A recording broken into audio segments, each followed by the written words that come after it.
ওকে, আসসালামু আলাইকুম সবাইকে। আশা করি সবাই ভালো আছো এবং সুস্থ আছো। ক্লাস নাম্বার 15-তে তোমাদের সবাইকে স্বাগতম। ক্লাস নাম্বার 15-তে আমাদের হয়তো এই এই অধ্যায়টাই পড়াচ্ছি। আবার 14-তে অনেকে বলতে পারো ভাই অধ্যায় পড়াইছেন, 15-তে আবার এই অধ্যায় পড়াচ্ছেন কেন, এরকম কোশ্চেন তোমাদের মনে আসতে পারে। তো একটু জানিয়ে রাখি তোমাদের উদ্দেশ্যে যে আমরা 14-তে এই অধ্যায়ের বেসিকটা ক্লিয়ার করেছিলাম, এবং আমরা ক্লাস নাম্বার 15-তে এসে আমরা এই অধ্যায়ের কোশ্চেনগুলো সলভ করব। তো যারা আমরা 14 করিনি তারা কিন্তু 15 পারবো না, ঠিক আছে? তো আমি আবার বলছি যে 14 যারা করিনি তারা কিন্তু 15 পারবো না। তো ভেরি ইম্পর্টেন্ট ইনফরমেশন তোমার জন্য, তুমি 14টা অবশ্যই করবা, তারপরে 15 করবা। মানে 15-র এখানে দুইটা ভার্সন আছে। একটা হচ্ছে তোমাদের এই অধ্যায়টা, এই যে অধ্যায়টা তোমরা এখন দেখতেছো, এর দ্বারা কোশ্চেন সলভ প্লাস উৎপাদন ব্যয়। তাহলে 15-র ভার্সন আছে দুইটা, একটা এই অধ্যায় আর একটা হচ্ছে উৎপাদন ব্যয়। ক্লিয়ার? এই অধ্যায় একটা হচ্ছে উৎপাদন ব্যয়। তার মানে তোমরা আজকে এই ক্লাসে 15 নাম্বার ক্লাসে এই অধ্যায়ের এমসিকিউ সলভ করবা, বিশ্লেষণ যাকে বলে। তাহলে এই এমসিকিউর একবার সলভ বেসিক ক্লাস হয়ে গেছে ঠিক ক্লাস নাম্বার 14-তে। তোমরা আজকে রাতে যারা করছো 14 হয়ে গেছে, ক্লাস নাম্বার 14 দেখতে পারবা যে এমসিকিউ বেসিক হয়ে গেছে। আর এখন সলভ হবে, আধা ঘন্টা লাগবে তো সলভ করতে, শেষ হবে। এরপরে আমরা এই ক্লাসে আমরা পড়বো উৎপাদন ব্যয়। তার মানে তোমরা এই ক্লাসে উৎপাদন ব্যয়টা বেসিক থেকে তোমরা পড়তে পারবা। তো স্বাগতম তোমাদের সবাইকে। আমি একটু আগে লাইভে চলে আসছি, তো এই লাইভটা পড়তে যারা রেকর্ড দেখবা তোমাদের সবাইকে ওয়েলকাম জানাচ্ছি। তোমরা এই সিরিজটা যারা সলভ করতেছো, আই হোপ তোমরা অনেক বেটার একটা আউটপুট পাচ্ছ। তুমি যে কোনো পাবলিক বিশ্ববিদ্যালয়ের পরীক্ষার জন্য অ্যাকাউন্টিং এর আমাদের এই ক্লাসগুলো তোমার জন্য অনেক গুরুত্বপূর্ণ। আমি 1-2 মিনিট সময় নিব, দেন হচ্ছে তোমাদেরকে একদিন কেন সময় নিব, কারণ হচ্ছে তোমরা যাতে সবাইকে একটু জানিয়ে দাও ক্লাসের জন্য, তো সবাই যেন চলে আসে। একসাথে ক্লাস করা একটা আসলে মজাই অন্যরকম। সবাই মিলে কষ্ট করতেছি, ইনশাল্লাহ সফলতার গল্পটাও সবাই মিলে একসাথে বিজয়ের মঞ্চে একসাথে সবাই যাব ইনশাল্লাহ। এই দোয়াই সবার জন্য করি। তো আমি একটু শেয়ার করে দিব, সেই পর্যন্ত একটু অপেক্ষা করি।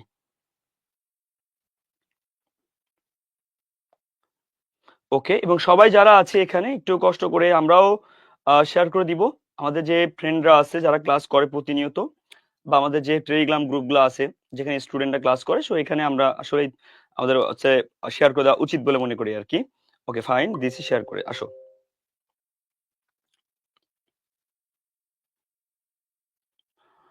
আচ্ছা, দেখো ভাইয়া, এই যে আজকে এই ক্লাসটা তোমরা যারা এখন হচ্ছে জাহিদ স্যার মানে আগুন, নাজমুল হাসান মামা, আমার মামা হন, ভালো আছেন? আসসালামু আলাইকুম মামা, বাজান, কি অবস্থা, কেমন আছেন? ঠিক আছে, তোমরা আমার মামার সবটা সালাম দিও।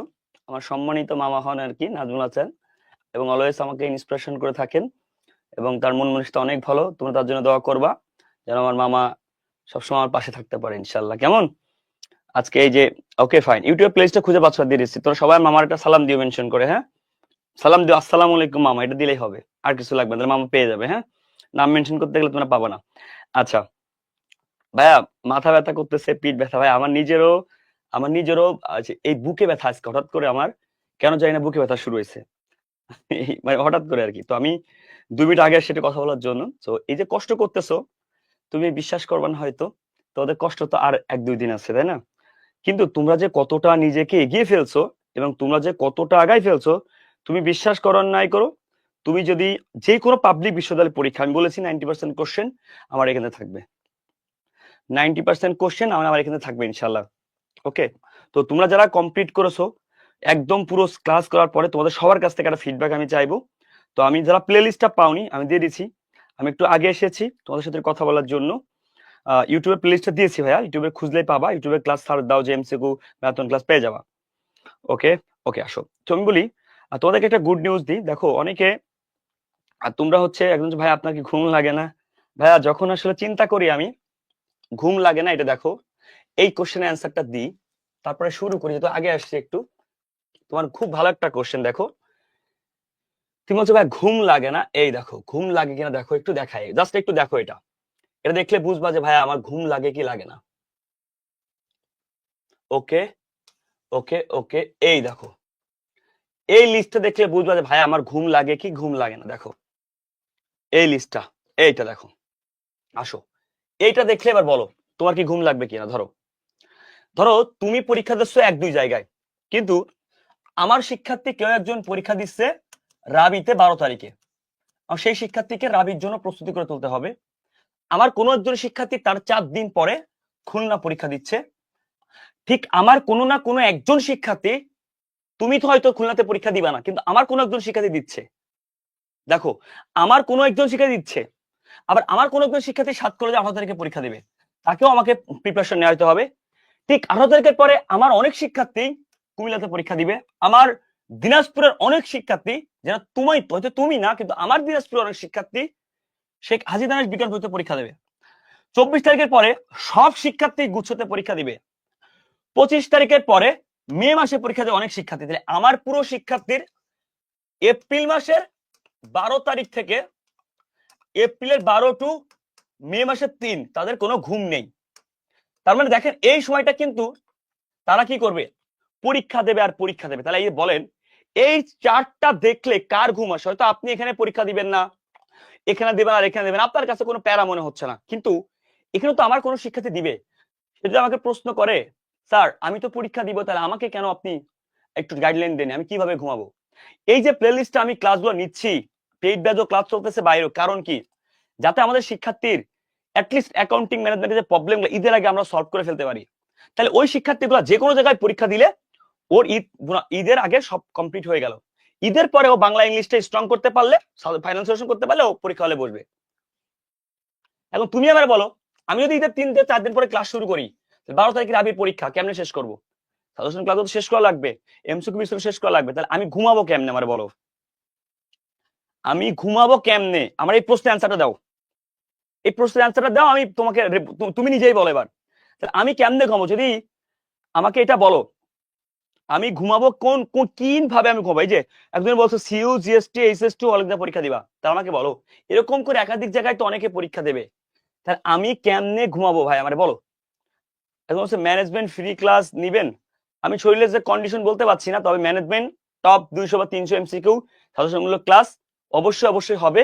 এটা আমাদের পেইড ব্যাচও হলে হবে, অথবা ফ্রি ক্লাসও হবে। পেইড ব্যাচও তো অনেক করছি, কিন্তু আমি ফ্রিও দিতে চেয়েছি, হয় ইয়া ভাইয়া আমি, অথবা হচ্ছে তোমাদের ভাইয়ের নাম হচ্ছে কি রাফি ভাই, যে কোনো একজন ইনশাল্লাহ। হ্যাঁ, এবার তুমি ঢাবির এক্সাম, তুই মে মাসের 15 তারিখে ঢাবির এক্সাম হয়, তো এবার বলো আমার শিক্ষার্থীরা তাহলে কি করবে? ওদের হাতে আসলে কি ঘুম আছে কিনা? ঘুম তো তোমাদের 12 তারিখের সামনে মাসে দিতে পারতো, তোমার ঘুম নাই, আমি ঈদের আগে ঘুম নষ্ট করতেছি।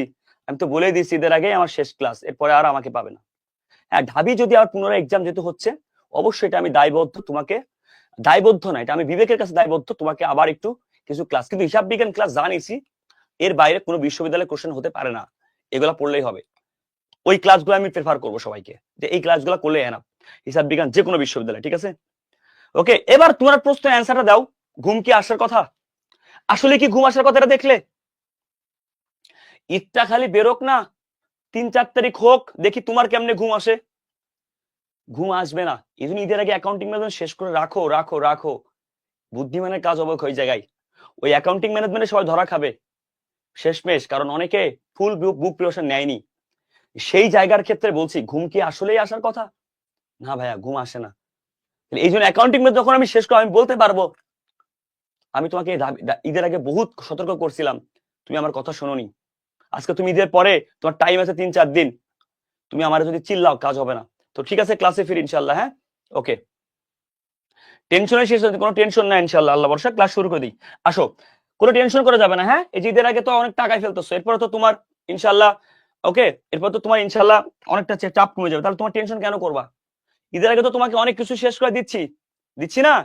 ঈদের আগে তোমাকে অ্যাকাউন্টিং ম্যানেজমেন্ট আমার ক্লাস করে যদি তোমার টেনশন লাগে, তাহলে দরকার নেই ভাই আসলে ক্লাস কর। যখন ক্লাস করো তখন 100-100 গিয়ার থাকতে হবে। হ্যাঁ, তখন মনে করবা যে ইনশাল্লাহ আমি পারবো, কারণ এই ক্লাসগুলা মাস্টারপিস একটা ক্লাস, এবং এই ক্লাসগুলা করার পরে কোনো শিক্ষার্থীর সমস্যা থাকতে পারে না ইনশাল্লাহ। ওকে, ইনশাল্লাহ, তাহলে আমরা শুরু করি নাকি? একটু দাঁড়া, মোবাইলে চার্জ দিয়ে নি।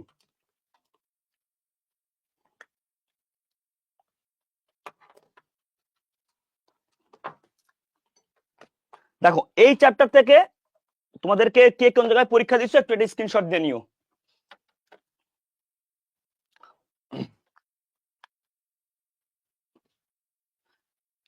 আল্লাহ আমিন। ওকে ওকে ওকে, দেখো তাহলে এখন আমরা প্রথমে আজকে সন্ধ্যায় কারা ক্লাস করেছিলাম একটু জানাও। সন্ধ্যার সময় কারা ক্লাস করেছিল আজকে? সন্ধ্যার সময় ক্লাস কারা করেছিল আজকে 12টার সময় জানাও আর কি। হ্যাঁ, কারণ তোমাদের জন্য বেশি সুবিধা হবে এই ক্লাসগুলো করতে। দেখো তাহলে এবার আমরা আগাই কোশ্চেন সলভের দিকে। এই অধ্যায়ের এখন আমরা প্রশ্ন সলভে চলে যাব। এই অধ্যায়ের বেসিক ক্লাস আমরা কি করেছি, আমরা এখন প্রশ্ন সলভে যাব। কোশ্চেন সলভ গুলো তোমাকে করতে হবে। বেসিক চাইলে 14 নম্বর ক্লাসটা করবা। দেখো বলেছে একটা এন্টারপ্রাইজে, সেই এন্টারপ্রাইজটা কত, এই যে এখানে বিক্রয় চেয়েছে, আমাকে কোশ্চেনে অ্যান্সার দিতে হবে সবাইকে একটু কষ্ট করে। নিট বিক্রয় চেয়েছে, নিট বিক্রয় মানে কি, এখানে নিট বিক্রয় চাইছে এবং গড় দেনাদার আছে, দেনাদার আবর্তন আছে। মাই কোশ্চেন ইজ, স্যার আপনি আমাকে বলেন তো দেনাদার আবর্তনের সূত্র আছে, তাহলে আমি কি বলতে পারি এই কোশ্চেনটা এসেছে দেনাদার আবর্তন থেকে। দেনাদার আবর্তনের সূত্র কি, নিট বিক্রয়, নিট বিক্রয়, নিট বিক্রয় বাই গড় দেনাদার, নিট বিক্রয় বাই গড় দেনাদার। এটা কি ক্লিয়ার? সেটা আবর্তনের অ্যান্সার কত, 2 বার। তাহলে আপনি আমাকে বলেন তো 2 বার যদি অ্যান্সার হয়, এখানে গড় দেনাদার 75,000 টাকা, তাহলে বলেন তো নিট বিক্রয় কত, বলেন বিক্রয়ের পরিমাণ কত, বলেন উপরে বিক্রয়ের পরিমাণ কত। তাই আমার কি হয়, নিট বিক্রয়, ধারে বিক্রয় হয় উপরে, সরি নিট বিক্রয় ধারে বিক্রয় হয়। তাই বলেন ধারে বিক্রয় কত উপরে, ধারে বিক্রয় বাই গড় দেনাদার, ধারে বিক্রয় কত বলেন। এই কোশ্চেন যদি এখন অ্যান্সার না করতে পারেন, একদম আমার জন্য লজ্জাজনক আর কিছু হইতে পারে না। বেসিক ক্লাস যারা করছেন 14 নম্বর ক্লাস, তাই উপরে কত হলে অ্যান্সার 2 বার হয়। আর কত শিখাবো, 75 গুণ 2 ডাবল 1.5 লাখ, 1.5 লাখ টাকা ধারে বিক্রয় হয়, ধারে বিক্রয় 1.5 লাখ টাকা হয়। নিট বিক্রয় বের করার সময় ধারে বিক্রয় যোগ নগদে বিক্রয় মাইনাস ফেরত মাইনাস বাটা সবকিছু ক্যালকুলেশন করতে হয়। তাহলে এসে যোগ করতে হয় কি 1 লক্ষ। এই যে টোটাল মিলে 2.5 লক্ষ টাকা নিট বিক্রয়, কারণ কোনো খরচ টরচ বিক্রয় খরচ বাট্টা কিছু নেই। হয়েছে, পাইছো পাইছো। নিট বিক্রয় না বলে যদি মোট বিক্রয় বলতো তাও অ্যান্সার এটা। স্যার নিট বিক্রয় তো আমরা ফেরত ফেরত বাদ দিয়ে এখানে নাই, আমি কি করব, তাহলে এই প্রশ্ন বেঁধে অ্যান্সার 2.5 লাখ টাকা। আশা করি তোমাদের ক্লিয়ার হয়ে গেছে। তাহলে এই সূত্র থেকে কোশ্চেন আসছে, উল্টো সূত্র, উল্টো মানে সূত্রের উল্টা প্রসেস থেকে প্রশ্নটা হয়েছে, ঠিক আছে, এই সূত্রের উল্টা প্রসেস থেকে প্রশ্নটা হয়েছে। আসো, চলতি অনুপাত কত ভালো করে বুঝো। চলতি অনুপাত কোম্পানি উদ্বৃত্ত পত্রের তথ্য, নগদ অর্থ এত টাকা, মজুত পণ্য এত টাকা, প্রদবী এত টাকা, সুনাম এত টাকা, দেনাদার এত টাকা। চলতি অনুপাতের সূত্র কি, চলতি সম্পদ বাই চলতি দায়। চলতি সম্পদ 10 আর 20 30 এর দায় 30, সুনাম চলতি সম্পদ না, 30,000 40, তোর উপরে 40,000 চলতি সম্পদ, চলতি দায় কত 10,000, কত 4:1। এটা সহজ ছিল, মানে এটা পানির মতো সোজা, এই কোশ্চেন এর থেকে সহজ কোশ্চেন হইতেই পারে না, এটা একটা ব্যাপার। সুনাম কিন্তু অস্পর্শনীয় সম্পদ, এটা আমরা জানি। বলেছে গড় দেনাদার কত, ভেরি ইম্পর্টেন্ট কোশ্চেন। গড় দেনাদার সূত্র কি, আমরা জানি ধারে বিক্রয় থাকে উপরে, ধারে বিক্রয় থাকে উপরে, নিচে থাকে কি দেনাদার, গড় দেনাদার, গড় দেনাদার। এটার অ্যান্সার কত, এটা হচ্ছে 5 বার, 5 বার। তাহলে 5 বার যদি হয়, ধারে বিক্রয় কত আছে বা বাকি দেব 15,000। তুমি আমাকে বলো তো 15,000 হলে এখানে কত হবে, এখানে কত হলে 15,000, এখানে কত হলে অ্যান্সার হবে 5 বার, এখানে কত হলে অ্যান্সার হবে 5 বার, বলো এখানে কত হলে অ্যান্সার 5। তাহলে নিচেই কম হয় নাকি বেশি হয়, নিচেই নিচেই কম হয় নাকি বেশি হয়, সবাই আমাকে কোশ্চেন অ্যান্সারটা দাও। নিচেই কম হয় না বেশি হয়, অবশ্যই অবশ্যই নিচেই আমার কম হয় অলওয়েজ। তাহলে কত দিয়ে ভাগ দিলে 5 আর 15, 3 5 15, 3,000 টাকা। 3,000 টাকা হচ্ছে উত্তর, ঠিক আছে, এখানে 3,000 টাকা উত্তর। তাহলে আমার কত হবে ভাইয়া, গড় দেনাদার 3,000 টাকা। বুঝছো, এই যে প্র্যাকটিস সেশনটা তোমাকে কেমন লাগতেছে এখন, এখন ভালো লাগতেছে না, এখন ভালো লাগবে, ভালো তো লাগবে। এখন দেখো এই কোশ্চেনকে আমি সলভ করেছিলাম, আমার বেসিকে মোট দায় করাইছিলাম, এই যে দীর্ঘমেয়াদী দায় একদম কোশ্চেনের সাথে হুবহু মিলে গেছে। ঢাকা বিশ্ববিদ্যালয় ভর্তি পরীক্ষা আল্লাহ যদি বাঁচায় রাখে এভাবে মিলবে। ঢাকা বিশ্ববিদ্যালয় না, সরি, যে কোনো বিশ্ববিদ্যালয় ভর্তি পরীক্ষায় আল্লাহ যদি রহমত করে থাকে, মালিক যদি পরিশ্রমের ফল দিয়ে যায়, মানে দিতে চাই, তাহলে এখান থেকে দিতে হবে। আমার এই ক্লাসগুলো যারা করছো প্রত্যেকটা পরীক্ষা শেষে আমি রিভিউ চাই, প্রত্যেকটা পরীক্ষার প্রশ্ন দেখে বলবা যে ইনশাআল্লাহ কতটুকু কমন পেয়েছো, এবং আমার ক্লাস করে মানে একদম হুবহু মিলবে না, হুবহু কমন আসবে না, কিন্তু আমার বেসিক যে টপিকগুলো পড়াইছি এর বাইরে যাবেন ইনশাআল্লাহ। তো দেখো চলতি সম্পদ এত, চলতি অনুপাত, তাহলে সম্পদ 27,000 টাকা, 3 ভাগে, 1 ভাগে কত 9,000 টাকা, তাহলে 1 ভাগে 9,000 হলে দায় 1 ভাগে কত 9,000। এখানে দীর্ঘমেয়াদী দায় 30, আল্লাহ এখানে চলতি দায় 9, টোটাল দায় হচ্ছে 30 আর 39,000 টাকা। যদি বলতো মোট সম্পদ কত, ভাই ওই যে বললাম না, মোট দায় যা মোট সম্পদ তাই, একই কথা, মোট দায় যা মোট সম্পদ তাই, হয়েছে, মোট দায় যা মোট সম্পদ তাই। ডিউ তো হাট করে ফেলাই দেবে, তানবীর স্ক্রিনশট নিয়ে রাখ। আমি যে কোশ্চেন আছে, আমি যে যেরকম কোশ্চেন পড়াইছি এর থেকে 8 কোশ্চেন করলে আমাকে জরিমানা নিস যা। এবং আমার গুচ্ছ লাস্ট ফিনিশিং এর যে ক্লাসের যে কোশ্চেন গুলো আছে, গুচ্ছ লাস্ট ফিনিশিং এর ক্লাসে 300 কোশ্চেন আছে এবং আমি যে ক্লাসে পড়াইছি এর থেকে 8 কোশ্চেন হলে আমি আমার কাছ থেকে বুঝে নিস যা ইনশাআল্লাহ। এর থেকে 8 কোশ্চেন হলে আমার থেকে বুঝে নিস ইনশাআল্লাহ, আল্লাহ ভরসা। হ্যাঁ, একটা যদি উল্টোপাল্টা হয় বাট হার্ড হবে না এর থেকে, আমার থেকে আমি যে কোশ্চেন করছি এর থেকে হার্ড হওয়া মানে খুবই ডিফিকাল্ট। একেবারে 100% বলবো না যে হচ্ছে হবে, ওটা বিশ্বাস কেউ হতে পারে না। দেখা গেলো যে অনার্স একটা ম্যাথ ঢুকে দিল, বাট আমি বলছি এটা হতে গেলে খুব টাফ, মানে একেবারেই মানে এটা মানে তোরা না পারলে কেউ পারবে না ইনশাল্লাহ, এইটুকু বলতে পারি, এইটুকু আমার কনফিডেন্স আছে, ঠিক আছে? তোরা না পারলে অন্য কেউ পারবে না। আচ্ছা এই কোশ্চেনটা দেখ, দীর্ঘমেয়াদী দায়, দেখ তো এই কোশ্চেন আমি পড়াইছি কিনা, সেম প্যাটার্নের এই প্যাটার্নের প্রশ্ন পড়াইছি কিনা। এবার তুমি আমার বলবা ভাইয়া আসসালামু আলাইকুম, তুমি আমার এরকম সালাম দিবা স্বাভাবিকভাবে, কেন? দেখো তো এই প্যাটার্নের কোশ্চেন পড়াইছি কিনা। এখানে দায় আছে, দায় আছে, অনুপাত আছে, অনুপাত আছে। দেখো দেখো দায় 1 ভাগে 60,000 হলে, এই যে 1 ভাগে 60,000, তাহলে চলতি সম্পদ 3 ভাগ, চলতি সম্পদ 3 ভাগ, চলতি সম্পদ 3 ভাগ, তাহলে 1/60 3 ভাগে 318, 1,80,000 সম্পদ 3 ভাগে 1,80,000। এই যে যদি এখানে চলতি অনুপাতের এটা না থাকতো, টোটাল দায় যোগ করলে যা হতো সম্পদ তা হতো। কিন্তু প্রশ্ন আছে, এখানে তো মোট সম্পদ চাইনি, এখানে চাইছে চলতি সম্পদ, এই জন্য এটা দিলাম।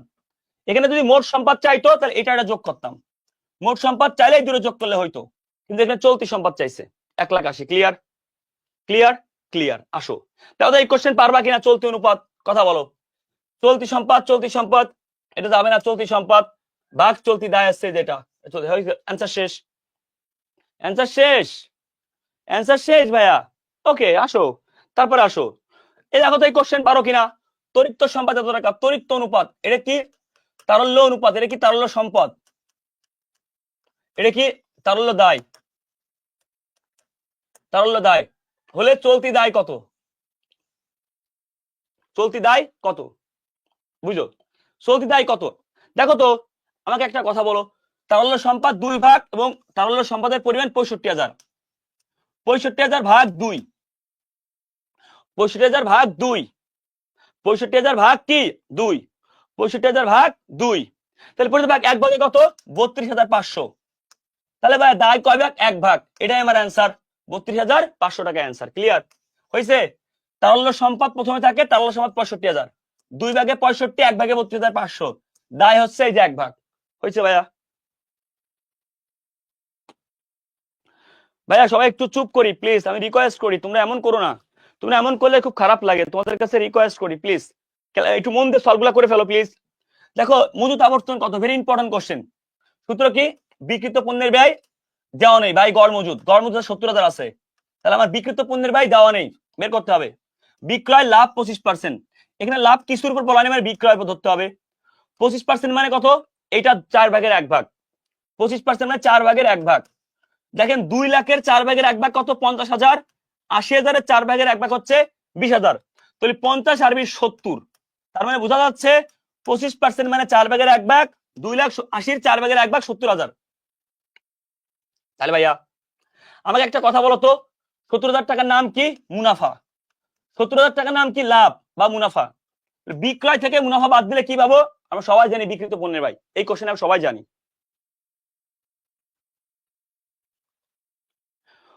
ক্লিয়ার ভাইয়া?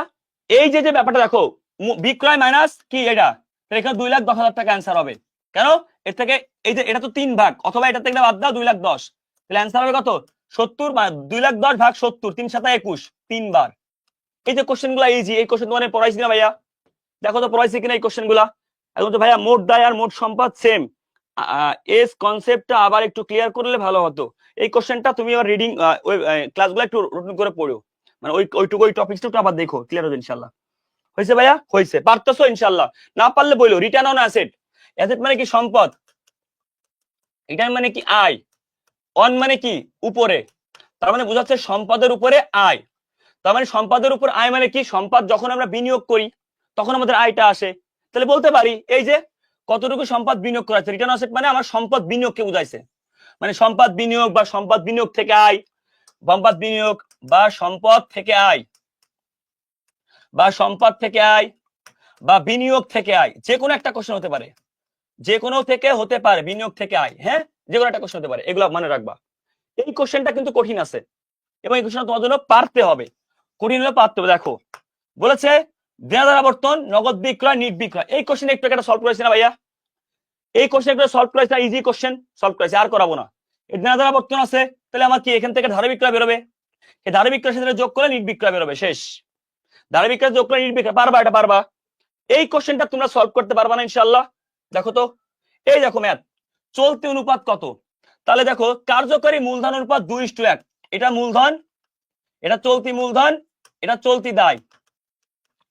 চলতি দায় 24,000, 1 ভাগ সমান সমান 24,000, তাহলে 1 ভাগে 24,000, 2 ভাগে কত? 2 ভাগে 48,000।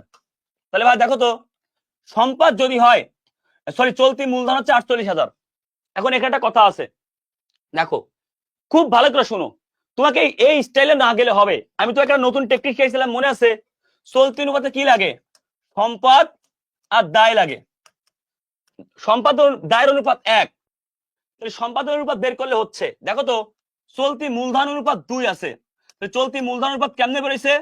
চলতি সম্পদ মাইনাস চলতি দায় সমান সমান চলতি মূলধন।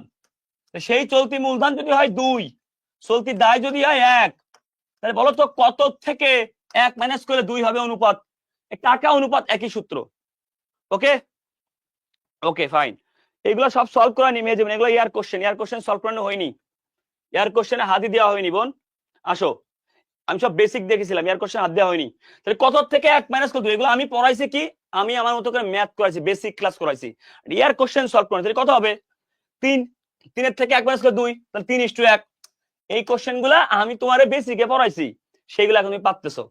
তাহলে আজকে এই যে এখন আমাকে তোমরা বলো, আমার বেসিক ক্লাসগুলা করলে, আমার বেসিক ক্লাস করলে কি তোমার কোশ্চেনের সমস্যা কি আসলে থাকে কিনা? মানে আমি যে প্যাটার্নে তোমাকে পড়াইছি, তুমি আজকে দুপুরে সন্ধ্যায় কষ্ট করেছো, রাত্রে 14 নাম্বার ক্লাসে তুমি ওই ক্লাস দ্বারা করেছো, একটু আমাকে কমেন্ট করে জানাও না প্লিজ, তোমার ফিলিংসটা কেমন এখন? তোমার কাছে এখন কি মনে হচ্ছে এইগুলা? তোমার কাছে এখন কি মনে হচ্ছে এইগুলা বলো তো? চলতি দায় পরিশোধের ক্ষমতা কি? মনে রাখবা, চলতি দায় পরিশোধ, চলতি দায়ের সাথে কার সম্পর্ক থাকে? অ্যাসিড টেস্ট, এই যে তারল্য অনুপাতের। চলতি সম্পদ এত, চলতি অনুপাত এত, 2, এটা ভেরি ভেরি ইম্পর্টেন্ট। চলতি অনুপাত মানে কি? 2.5, এটা চলতি সম্পদ, এটা চলতি দায়। তার মানে 2.5 ভাগে 2.5 ভাগে চলতি সম্পদ, তাহলে 2.5 ভাগে চলতি এত টাকা, তাহলে 50,000 ভাগ 2.5 সমান সমান, তাহলে 1 ভাগে কত হবে? Very important question. তাই 2.5, দেখো 2 দিয়ে ভাগ করলে কত হয়? 25,000। 2.5 মানে কি? আড়াই, অর্ধেক, 2.5 মানে তোমার হচ্ছে টোটাল, তোমার হচ্ছে এখানে 50, 50,000, 20, 40, আচ্ছা কত হয় রে? দেখো যদি আমি 10 দিয়ে ভাগ করি, 10,000 গুণ আড়াই, 10,000 গুণ আড়াই কত হবে রে? 10 দুগুণে 20,000, 10 দুগুণে 20,000 আর 0.5 মানে 5,000, 25, তাহলে 20,000 হবে এখানে। কেমনে বুঝলাম? দেখ ভালো করে বুঝ, 20,000 গুণ 2.5, কথা উপরটা হলে অ্যান্সার ঠিক আছে। 20,000 গুণ 2, 40,000, 0.5 গুণ 20,000, তাহলে কত হবে? 5,000, 10,000, এই তো হয়ে গেল 50,000। তাহলে 20,000 ভাগ দিলে কত হবে? 20,000, তাহলে 1 ভাগে 20,000, এই ভাগটা আবার বোঝো। 50,000 ভাগ 0.25 কত হবে? আমি প্রথমে ধরলাম 10,000 দিলাম, অ্যান্সার 10,000, 10,000 গুণ 2.5 দাও, 10,000 গুণ 2, 20,000, 0.5 গুণ 10,000, 5,000, 20 আনলো 5, 25, 10,000 বার যদি গুণ ভাগ করা হয় তাহলে 25 হয়, তাহলে এখানে 20,000 হবে। 20,000 গুণ 2.5, অ্যান্সার হবে এই 50,000, দেখবা মিলে যাবে, ঠিক আছে? তাহলে তোমার 1 ভাগ হচ্ছে 25,000, দায় শেষে দায় 1 ভাগ, তাহলে 1 ভাগে 20,000 অ্যান্সার। এই ভাগটা অনেক ক্রিটিক্যাল, কিন্তু এই ভাগটা বাদ দিলাম, প্যাটার্ন মিলে গেছে, রাইট? এই ভাগটা ইম্পর্টেন্ট, আমি আবার বলছি এই ভাগটা খুবই ইম্পর্টেন্ট, এই ভাগটা খুবই ইম্পর্টেন্ট। আমি আবার বলছি, অপশন টেস্ট, এইখানে একটা কাজ করতে পারো, এখানে অপশন টেস্টে হবে অ্যান্সার কিভাবে? দেখো এখানে যে ভাগটা করবা 50,000 ভাগ 2.5, তাহলে 1 ভাগ বেরোবে, এই 1 ভাগই তো অ্যান্সার, তাহলে 25, 30, 20, 14, তুমি অপশন দেখে করতে পারো, অথবা তুমি এভাবেই করতে পারো, আমি যেভাবে করছি এভাবে। 50,000 ভাগ 2.5, তুমি 25,000 ট্রাই করো। 25,000 গুণ 2 50,000, 0.5 গুণ 25,000 বেশি হয়ে যায়, বাদ। 30,000 গুণ 2.5, 3 2 60,000 বেশি হয়ে যায়। 20,000 গুণ 2.5, এই যে মিলে গেছে। এটা দ্বারা এটা মেলে, এটা অ্যান্সার। ক্লিয়ার? যেটা মেলবে এটাই অ্যান্সার। বুঝতে পারছো? এই কোশ্চেন গুলো অনেক ইম্পর্টেন্ট, এই কোশ্চেন গুলা অনেক ইম্পর্টেন্ট, কঠিন কিছু না।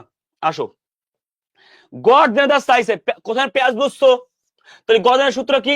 ওই যে গড় দেনার সূত্র কি? উপরে থাকে ধারে বিক্রয়, নিচে থাকে কি গড় দেনাদার সমান দেনাদার আবর্তন। তাহলে বাকিতে বিক্রয় কত? 15,000। তাহলে এখানে ধারে বিক্রয় জানি না, অ্যান্সার আছে 5 বার। তাহলে বলতো কত হবে অ্যান্সার? তোমার নিজেরা এই কোশ্চেন করছো না করছো, কিন্তু এখানে একটা প্যাচ আছে এক্সট্রা, এটা মানে এই কোশ্চেনে একটা এক্সট্রা প্যাচ আছে এই আর কি, ওই যে অতিরিক্ত ইনফরমেশন আছে এই। তাহলে কত দিয়ে ভাগ দিয়ে 5 বার হবে? 3 5 15,000, 3,000 এখানে। আর কি কঠিন কিছু আছে? নাই। এই দেখছো, পারতেছো ইনশাল্লাহ। অ্যাকাউন্টিং এ পারলে, ম্যানেজমেন্টে পারলে তোমার আটকায় রাখার মতো প্লেয়ার খুব কম থাকবে বাংলাদেশ ইনশাল্লাহ। আসো, দেখো দেখো তো এই কোশ্চেন তুমি পারো কিনা, নিজের কাছে একটা প্রশ্ন করো। এমবিএস এই কোশ্চেন তোমার আমি সলভ করাইনি, তুমি আর বলতে পারবে না আমি তো, যদি তুমি পারো তুমি লিজেন্ড, তুমি পরীক্ষাতে পারবা ইনশাল্লাহ। লাস্ট প্রিন্সিপাল 105 নম্বর 84 নম্বর ম্যাথটা একটু করে দিবেন। 16.67 আসলো কিভাবে একটু বলবেন? আচ্ছা ঠিক আছে, তুমি আবার কমেন্ট করো, এইগুলো ম্যাথ সলভ করানোর পরে তুমি আবার কমেন্টটা করবা। দেখো এই কোশ্চেন কি আছে, পিএইচ লিমিটেড কার্যকরী মূলধন মানে চলতি মূলধন 8 লাখ, চলতি অনুপাত মানে চলতি সম্পদ, এটা চলতি দায়, এটা চলতি দায়। সম্পদের পরিমাণ কত দেখো তো ভালো করে, চলতি সম্পদ চলতি দায়, টাকা আছে কার? মূলধনের। সবাই এই কোশ্চেনটা তোমার কাছে নতুন, এই কোশ্চেনের প্যাটার্নটা আমি পড়াইনি, ভুলে গেছিলাম, ভালো করে খেয়াল করো। চলতি মূলধনের টাকা আছে, তাহলে বলো তো চলতি সম্পদ আছে 3, চলতি দায় আছে 1, সম্পদ থেকে দায় বাদ দিলে 2 ভাগ কি মূলধন। এইটা কেন করলাম আমি? সম্পদ চলতি অনুপাত, এটা চলতি সম্পদ, এটা চলতি দায়। সম্পদ থেকে দায় বাদ দিলে কি হবে? সম্পদ মাইনাস দায়, 2 ভাগের নাম কি? 2 ভাগের নাম হচ্ছে চলতি মূলধন। আমি কেন বের করলাম আর আমি কেন বের করব, আমি কিভাবে বুঝলাম? প্রশ্ন হচ্ছে ভাই কার্যকরী মূলধন বা চলতি মূলধন যেটা থাকবে, যে টাকা যার থাকবে, টাকা যার থাকবে, টাকা যার থাকবে আমার তার অনুপাত লাগবে। এখানে চলতি মূলধনের টাকা আছে, তাই অনুপাতটা বের করে নিলাম চলতি মূলধনের। ক্লিয়ার? তাই চলতি মূলধনের অনুপাত বের করলাম 2 ভাগ। 8 লাখ ভাগ 2, 1 ভাগে 4 লাখ, সম্পদ 3 লাখ, সম্পদ 3 ভাগ, 3 4 12 লাখ। এখন প্রশ্ন হচ্ছে 12 লাখ, 12 লাখ নাকি 1 লাখ 20, কোনটা? ও হয় এখানে একটা শূন্য বেশি আছে, নয় এখানে শূন্য কম আছে। ক্লিয়ার? তাই তো? হ্যাঁ 2 তাহলে 8, হয় এখানে একটা শূন্য কম আছে না একটা শূন্য বেশি আছে, এখানে কি হবে? 12 লাখ হলে একটা শূন্য বেশি হবে, শেষ।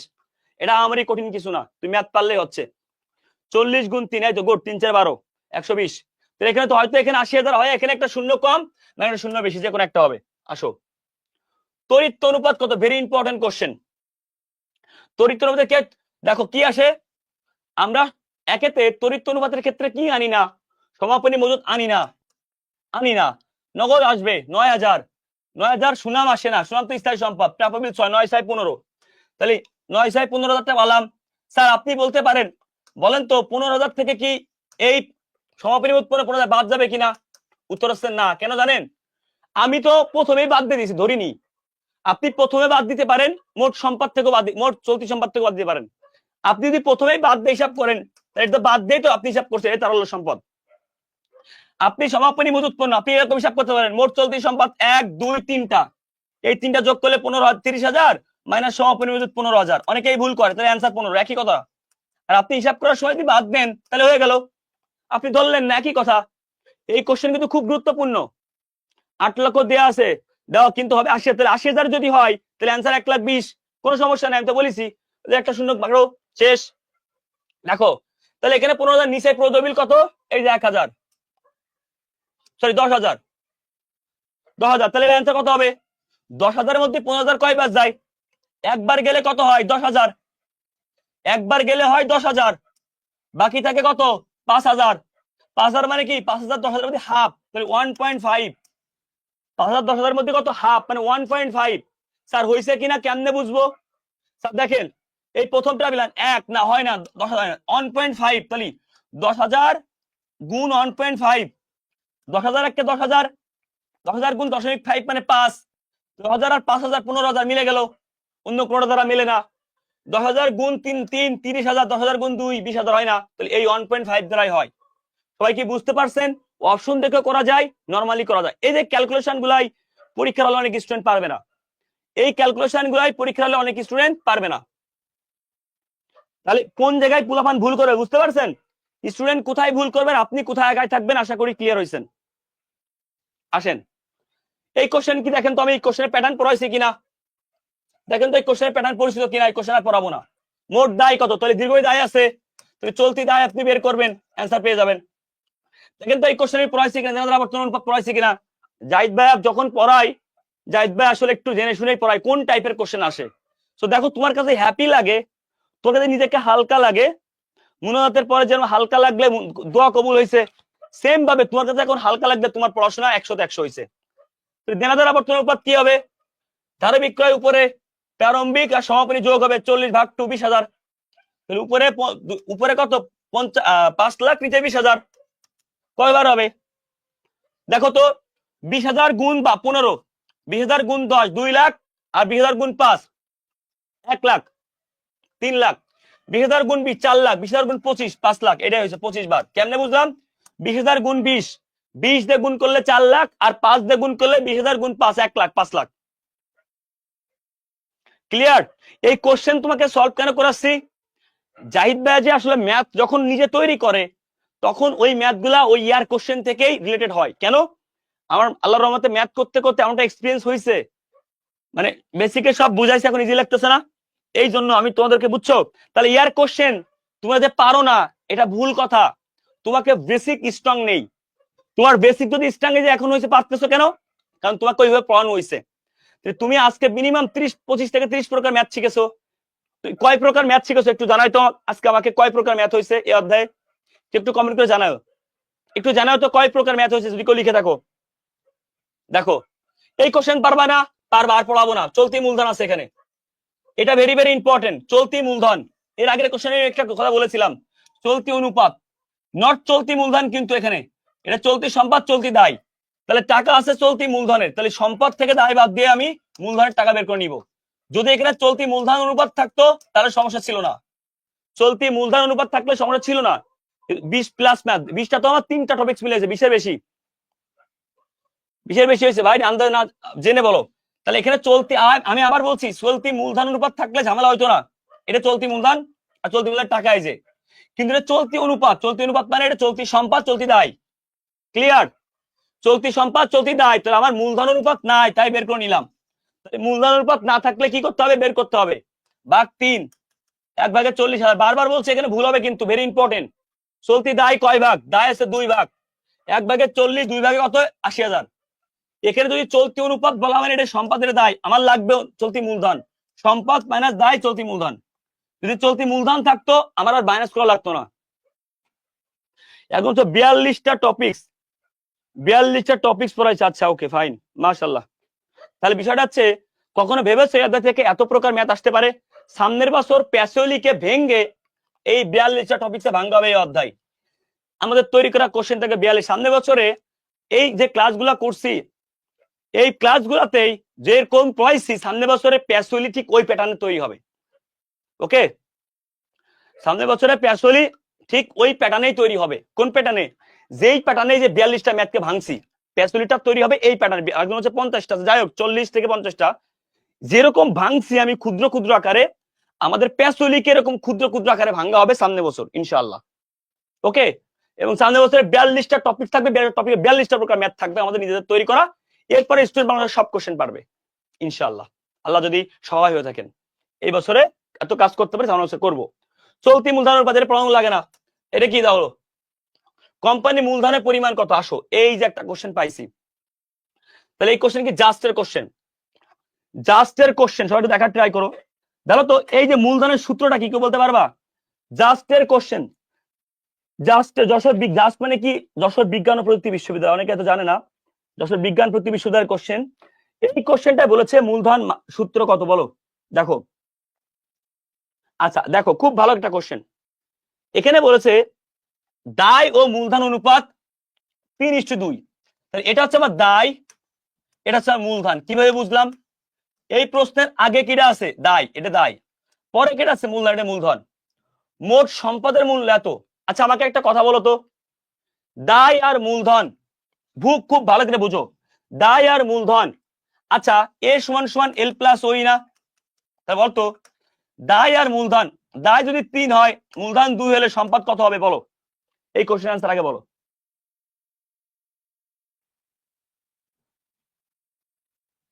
ওকে ওকে বলো বলো ভাইয়া, দায় আর মূলধন, দায় আর মূলধন বলো ভাইয়া। ওকে ফাইন, দেখো দায় আর মূলধন, তাহলে এটা হবে 5 ভাগ।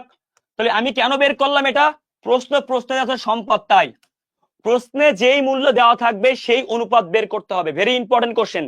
আমি কেন 5 বের করো, পরীক্ষার হলে এই কোশ্চেনটা মাথায় আসবে, পরীক্ষার হলে মাথায় আসে, স্টুডেন্ট ভুল করে যে 5 কেন বের করবো আর কত বের করবো।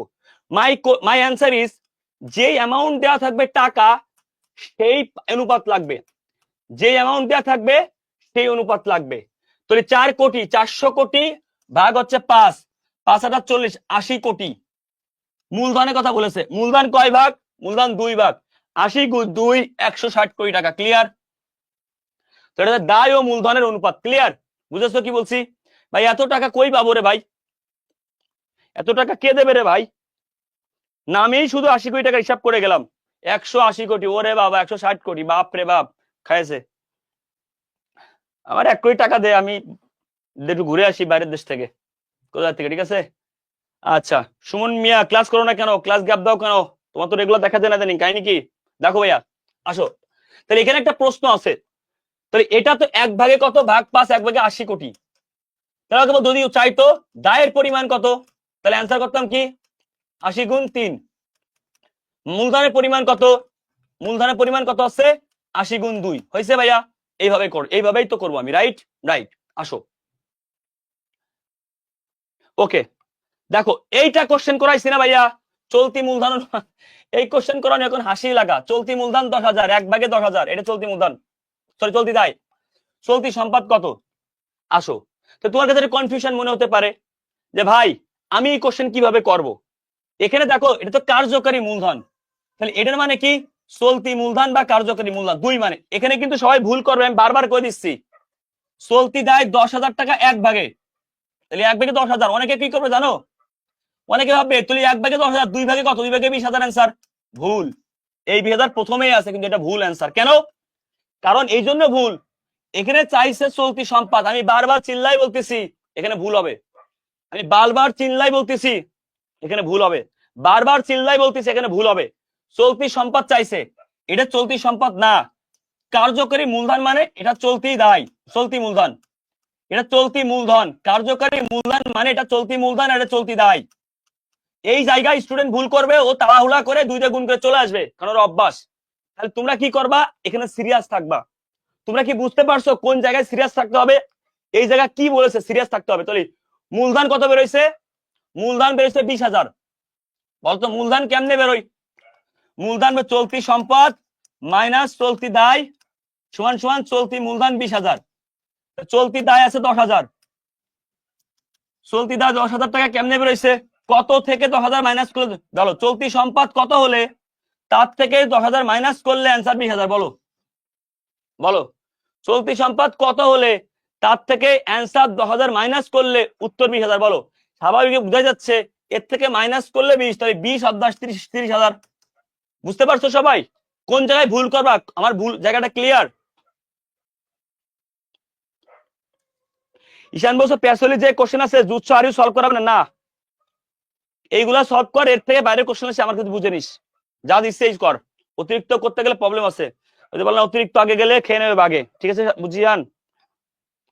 যদি এখন এই কথা বলিস তাহলে আমার মাথায় বাড়ি মারে, যদি এত কিছু করার পরে যা পড়াইছে এই পড়, এর বাইরে কিছু লাগবে না ইনশাল্লাহ। ওকে ওকে, তাহলে এবার আসো, তুমি যে এতদিন বলো এই অধ্যায় কঠিন, অধ্যায় কঠিন কই, কোন জায়গায় কঠিন আমার শিখাও। আচ্ছা স্থায়ী সম্পদ কার্যকরী মূলধন, চলতি তাহলে মোট সম্পদ কত। আচ্ছা কার্যকরী মূলধন কেমনে বেরোয়, মোট সম্পদ বের করতে গেলে স্থায়ী সম্পদ লাগে, চলতি সম্পদ লাগবে। তাহলে মাই কোশ্চেন ইজ চলতি সম্পদ খুঁজতে হবে। ওকে ওকে ওকে, মাই কোশ্চেন ইজ চলতি সম্পদ খুঁজতে হবে, স্থায়ী দেওয়া আছে কারণ আমার মোট সম্পদ চাইছে। দেখো তো এই জায়গায় চলতি মূলধন আছে, তাহলে চলতি মূলধন কেমনে বেরোয়? চলতি সম্পদ মাইনাস চলতি দায় কত? চলতি দায় 11 লাখ সমান সমান চলতি মূলধন 13 লাখ। তা তুমি আমাকে বলো তো চলতি সম্পদ কত হলে তার থেকে 11 লক্ষ বাদ দিলে চলতি দায় 11 লাখ বাদ দিলে চলতি মূলধন 13, 13 আর 11 কত হয়? 11 দুগুণী 22, 23, 24, 25, তাহলে 25 লক্ষ টাকা। তাহলে 25 লক্ষ টাকা হবে এখানে চলতি সম্পদ। একটু ক্লিয়ার? 25 লক্ষ টাকা হবে এখানে, তাই নাকি? তাই নাকি ভাই? হ্যাঁ 25 লক্ষ টাকা। ক্লিয়ার? তাহলে চলতি সম্পদ 25, স্থায়ী সম্পদ 16, 25 আর 16 কত হবে? সরি এখানে 24 লক্ষ হবে, 24 আর 16 হবে 40 লক্ষ। হয়ে গেল দুটো মিলে মোট সম্পদ। সিস্টেমটাও তোমার আমি পড়াইছি, তাহলে তুমি পারবা না কেন? হোয়াই? তুমি কেন পারবা না? আমার এই কোশ্চেনের অ্যান্সার দাও। তুমি পারবা না কেন? প্রতিটা কোশ্চেন তোমার নখদর্পণে থাকবে ইনশাআল্লাহ, যদি তুমি শুধুমাত্র একটু ট্রাই করো। তোমার দ্বারা সবই সম্ভব। তুমি যে এতদিন বলছিলে আমি ভাই পারি না, কেন পারো না আমার বলো? কারণ তোমার বেসিকটা স্ট্রং ছিল না। এই দোষ তোমার না, তুমি যখন বেসিক পড়ছো হয় ক্লিয়ার পড়োনি, আমার স্টুডেন্ট হয়তো আমার ক্লাস ঠিক মতো করনি, মনে করো তুমি তো আমার চিন্তা না, বা তুমি যেখানে পড়ছো ওখানে বেস্টটা করে আর কি। আচ্ছা আপনি করানোর সময় সব সহজ লাগবে, তুমিই তো করতেছো, এটা তো আমি করতেছি না, এটা তো আমি করতেছি না বোন, তুমি তো করতেছো, রাইট? মানে এই জন্য ব্যাপারটা যারা ক্লাস ঠিক মতো করে এরা পারে। এবার দেখো মোট সম্পদ আছে এত টাকা, যার 4-এর 1 অংশ চলতি সম্পদ, তাহলে 4 ভাগের 1 ভাগ কত হবে? 2 লক্ষ টাকা। এবার হচ্ছে চলতি দায় এত হলে কার্যকরী মূলধন পরিমাণ কত? কার্যকরী মূলধন মানে কি? চলতি সম্পদ মাইনাস চলতি দায়। চলতি 2 লক্ষ থেকে 1 লক্ষ বাদ দিলে থাকে 1 লক্ষ টাকা। 2 লক্ষ থেকে 1 লক্ষ বাদ দিলে থাকে 1 লক্ষ টাকা। ক্লিয়ার?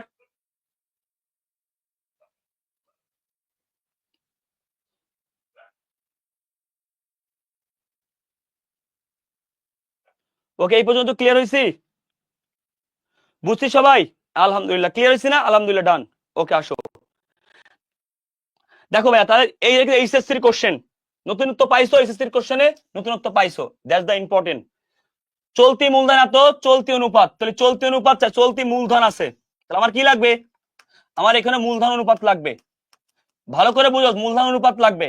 তাহলে এটা চলতি অনুপাত, এটা চলতি সম্পদ আর দায়, সম্পদ থেকে দায় বাদ দিলে মূলধন। তো 1000 ভাগ 2, 1 ভাগে যা পাবো চলতি দায় চাইছে, তাহলে 1 ভাগে তাই হবে, শেষ আনসার। ওকে যা হবে তাই, আর বাকিটা পারবো না ইনশাল্লাহ। ইনশাল্লাহ ওকে হয়েছে? তাহলে বুঝতে পারছো কোশ্চেন কি হবে? এই দেখো এটা পারবা। তাহলে এখন তুমি কি দেখলা? সচ্ছলতা থাকলে তেমন একটা কোশ্চেন আসে না। তাহলে আলটিমেটলি তুমি কি বুঝলা? সচ্ছলতা থেকে তেমন একটা কোশ্চেন কি আসে না। ক্লিয়ার? সচ্ছলতা থেকে তেমন একটা কোশ্চেন আসে না।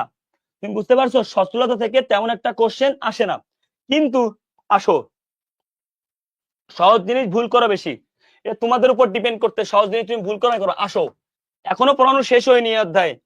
এত সোজা যদি হয়তো সবকিছু, তাহলে তো এত হয়েছিলই। যদি ভাবো যে ভাইয়া সব পারছো না, পারছো, তাহলে আমাকে বলো এর মধ্যে থেকে কিছু স্পেশাল কথা আছে। অ্যাডমিশনের কোশ্চেন এইচএসসি তে কপি হয়, এইচএসসির কোশ্চেন অ্যাডমিশনের কপি হয়, এটাও জেনে নাও। আচ্ছা আমার একটা কথা বলো, আমি কি এইচএসসির কিছু কোশ্চেন, সরি আর কিছু জিনিস আমি তোমাকে দেখাবো কিনা, মানে 2-1টা কঠিন ভার্সিটির কোশ্চেন গুলা একটু দেখাবো কিনা বলো? তুমি যদি বলো আমারে 10 মিনিট সময় দিবা, আমি তোমাকে একটু দেখাতে পারি। তুমি নিজের থেকে আমারে বলো আমি দেখাবো কিনা। দাস তুমি যদি মনে হয় যে ভাইয়া হ্যাঁ ভাইয়া দেখান, আমি দেখাবো তোমাকে। তুমি যদি বলো তাহলে আমি তোমাকে দেখাবো। আমার একটু সময় কি দিবা? একটু কি কঠিন কোশ্চেন কি আসলে সবই তো পারলা, তুমি পারবা না কি সেইগুলো একটু দেখার দরকার আছে না? কি আমার কথা কি ঠিক আছে, লজিক আছে? তাহলে ভাইয়া পারবো না কি সেগুলো দেখান তো। আসো কোন টাইপের কোশ্চেন আসে তোমার না পারার সম্ভাবনা থাকতে পারে, একটু দেখানোর ট্রাই করি আমি, একটু দেখানোর ট্রাই করি আমার সাথে একটু দেখো। দেখো এই টাইপের কোশ্চেন আসলে বুস্টার লাস্ট মেডিসিনের একদম আপডেট ভার্সনটা আমরা বের করছি। এটা হচ্ছে আপডেট ভার্সন, আমি যেটা পড়াচ্ছি এটা আপডেট ভার্সন না, এটা মানে জাস্ট কোশ্চেন আপডেট নেই আর কি।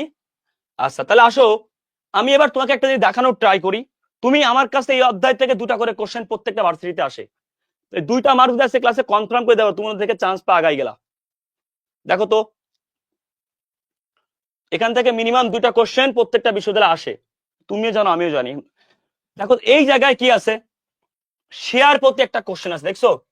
এই দেখো শেয়ার প্রতি একটা কোশ্চেন আসছে না? আছে। কি ইউনিভার্সিটি আসছে? জগন্নাথ বিশ্ববিদ্যালয় আসে শেয়ার প্রতি আয়, শেয়ার প্রতি আয় তুমি পারো, তাই তোমার পড়ায়নি। কেন পারো?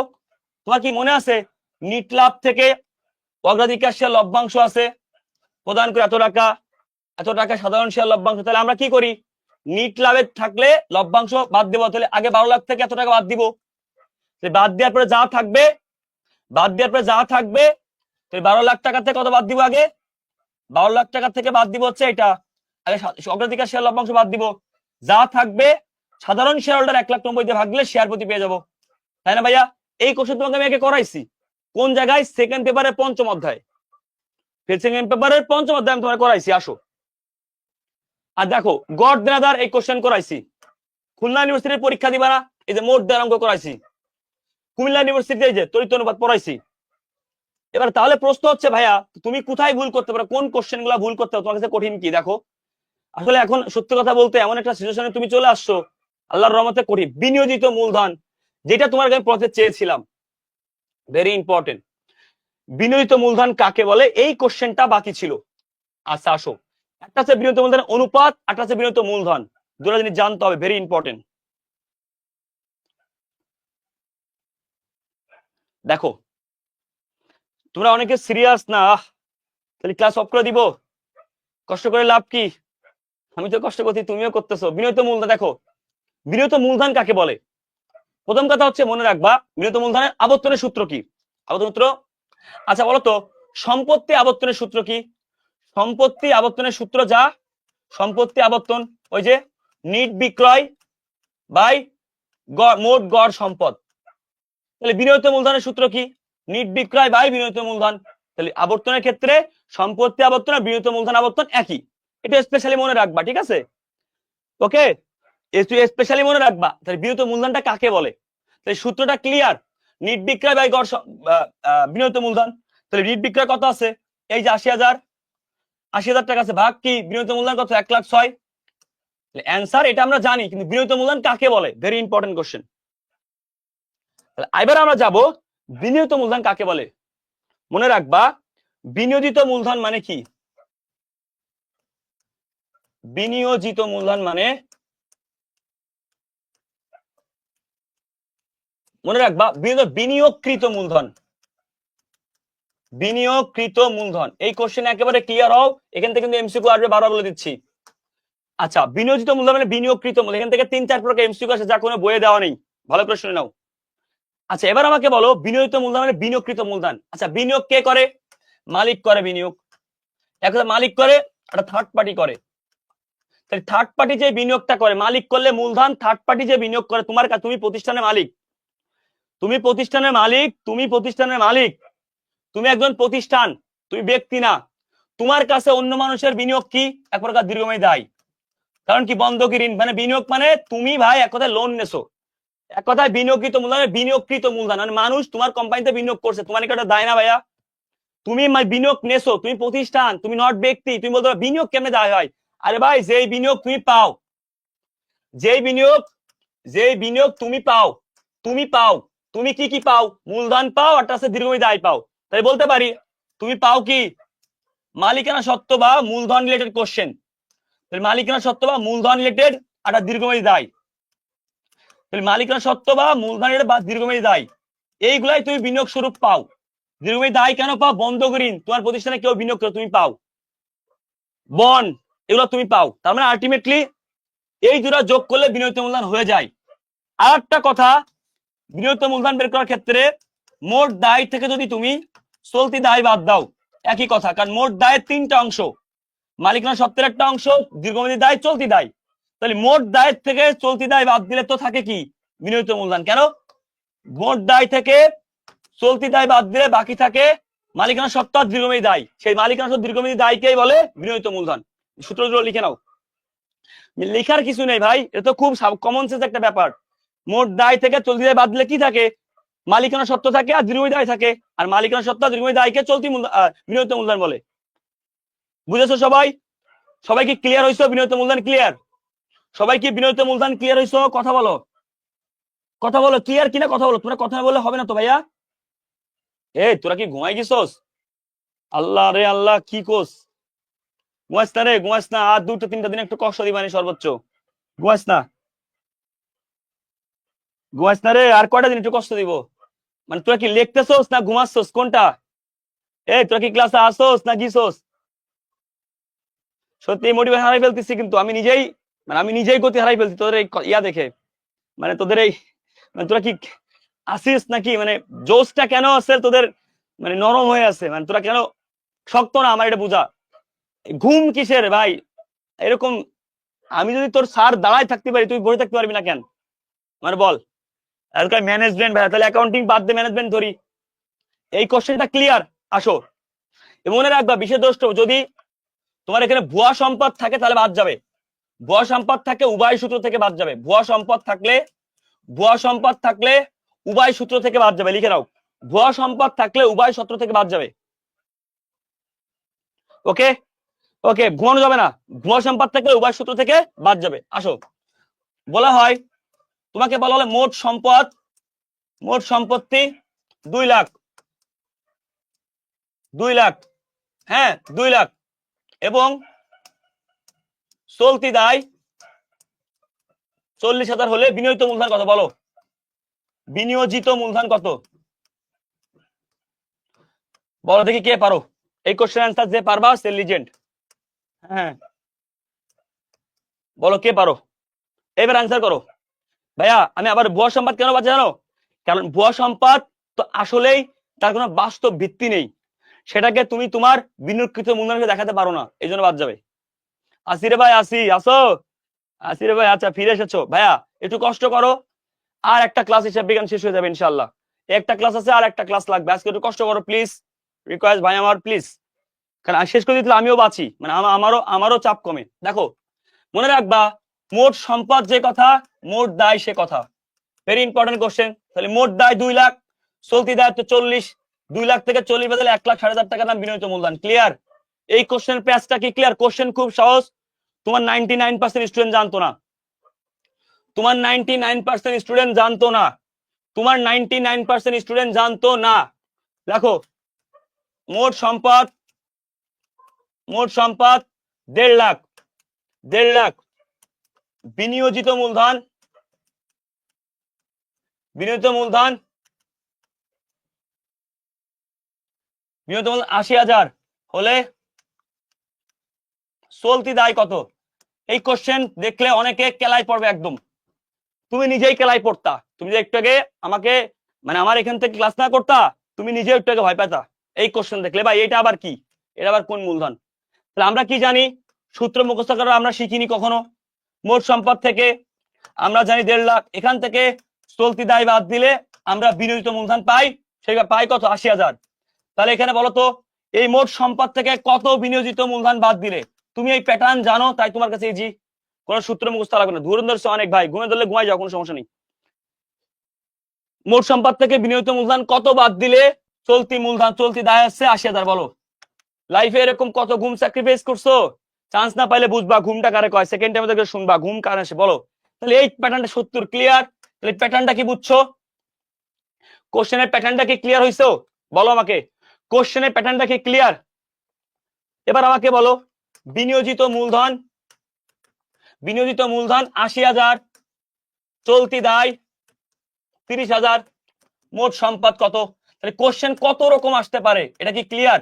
এই সহজ একটা চ্যাপ্টার থেকে, সহজ একটা টপিকস থেকে 3-4 রকম কোশ্চেন আসতে পারে।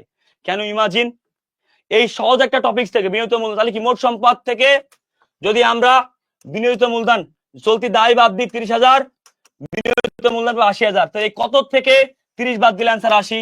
একটা স্টেপ জানলে তুমি সব পারবা ইনশাল্লাহ। ক্লিয়ার? সবাই বুঝছো? পারবা ইনশাল্লাহ?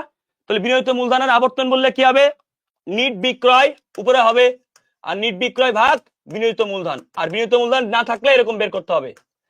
ওকে ডান, আলহামদুলিল্লাহ ডান। আর কোনো সমস্যা আছে বিনিয়োজিত মূলধনে? কথা বলতে হবে। বিনিয়োজিত মূলধনে কি আর কোনো সমস্যা আছে?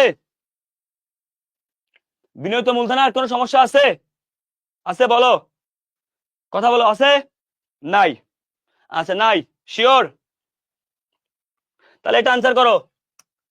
মূলধন 10,000, বন্ধকি ঋণ, কেন যে বলি চিল্লাই, দেখো 10,000 বন্ধকি ঋণ 10,000, চলতি দায়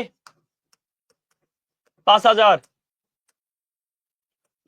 প্রদেয় 3,000, 10% ঋণপত্র 4,000 হলে বিনিয়োজিত মূলধন কত বলো? সঞ্চিতি 2,000 হলে বিনিয়োজিত মূলধন কত বলো? বিনিয়োজিত মূলধন কত বলো? কি সঞ্চিতি? মূলধন সঞ্চিতি। ওকে, মূলধন সঞ্চিতি বলো বিনিয়োজিত মূলধন কত? এই কোশ্চেন অ্যান্সার করো। এটা হলে অ্যান্সার শেষ। এই ম্যাথটা সমস্যা ছিল আলহামদুলিল্লাহ। তাহলে মেয়ে যাবেন মেঘ, বুঝছো? এই ম্যাথগুলো সবারই সমস্যা থাকে। এই ম্যাথগুলো ক্লিয়ার হয়েছে না? এই টপিকস করালে এখন ঘুমে ধরে। হ্যাঁ হ্যাঁ তাই, এই টপিক শেষ ভাই, আর করাচ্ছি না। হ্যাঁ এবারে যাবো ম্যাথ দিবে কট দিতে। আচ্ছা ওকে, সরি কট দিতে না। বলো দেখো এই কোশ্চেনটা একটু পার্থক্য আছে কিন্তু। দেখো এত সময় কি পড়ছে আর এখন কি পড়ছে, দেখো অ্যান্সার করতে কে পারো? মূলধন আছে, বন্ধকি ঋণ আছে, চলতি দায় আছে, এত প্রদেয় হিসাব আছে, 10% ঋণপত্র আছে, মূলধন সঞ্চিতি আছে। সঞ্চিতি কেটে দিই, তোমাদের এখানে সমস্যা হবে, তোমরা আসলে এটা বাদ দিয়ে করো, তোমার পেশায় যাবা, এত কঠিন দরকার নেই। তো মূলধন সঞ্চিতি সংরক্ষিত মুনাফা থাকতে পারে, যে কোনো থাকতে পারে, ওখানে সংরক্ষিত মুনাফা থাকতে পারে, ওই সঞ্চিতির নাম ধরো সংরক্ষিত মুনাফা হতে পারে। হ্যাঁ সংরক্ষিত মুনাফা ধরো 4,000, তোমার কাছে কনফিউশন না হয়। মূলধনের সঞ্চিতি বাবদ ব্রত থাকতে পারে, মূলধন তহবিল থাকতে পারে, যে কোনো কিছু থাকতে পারে।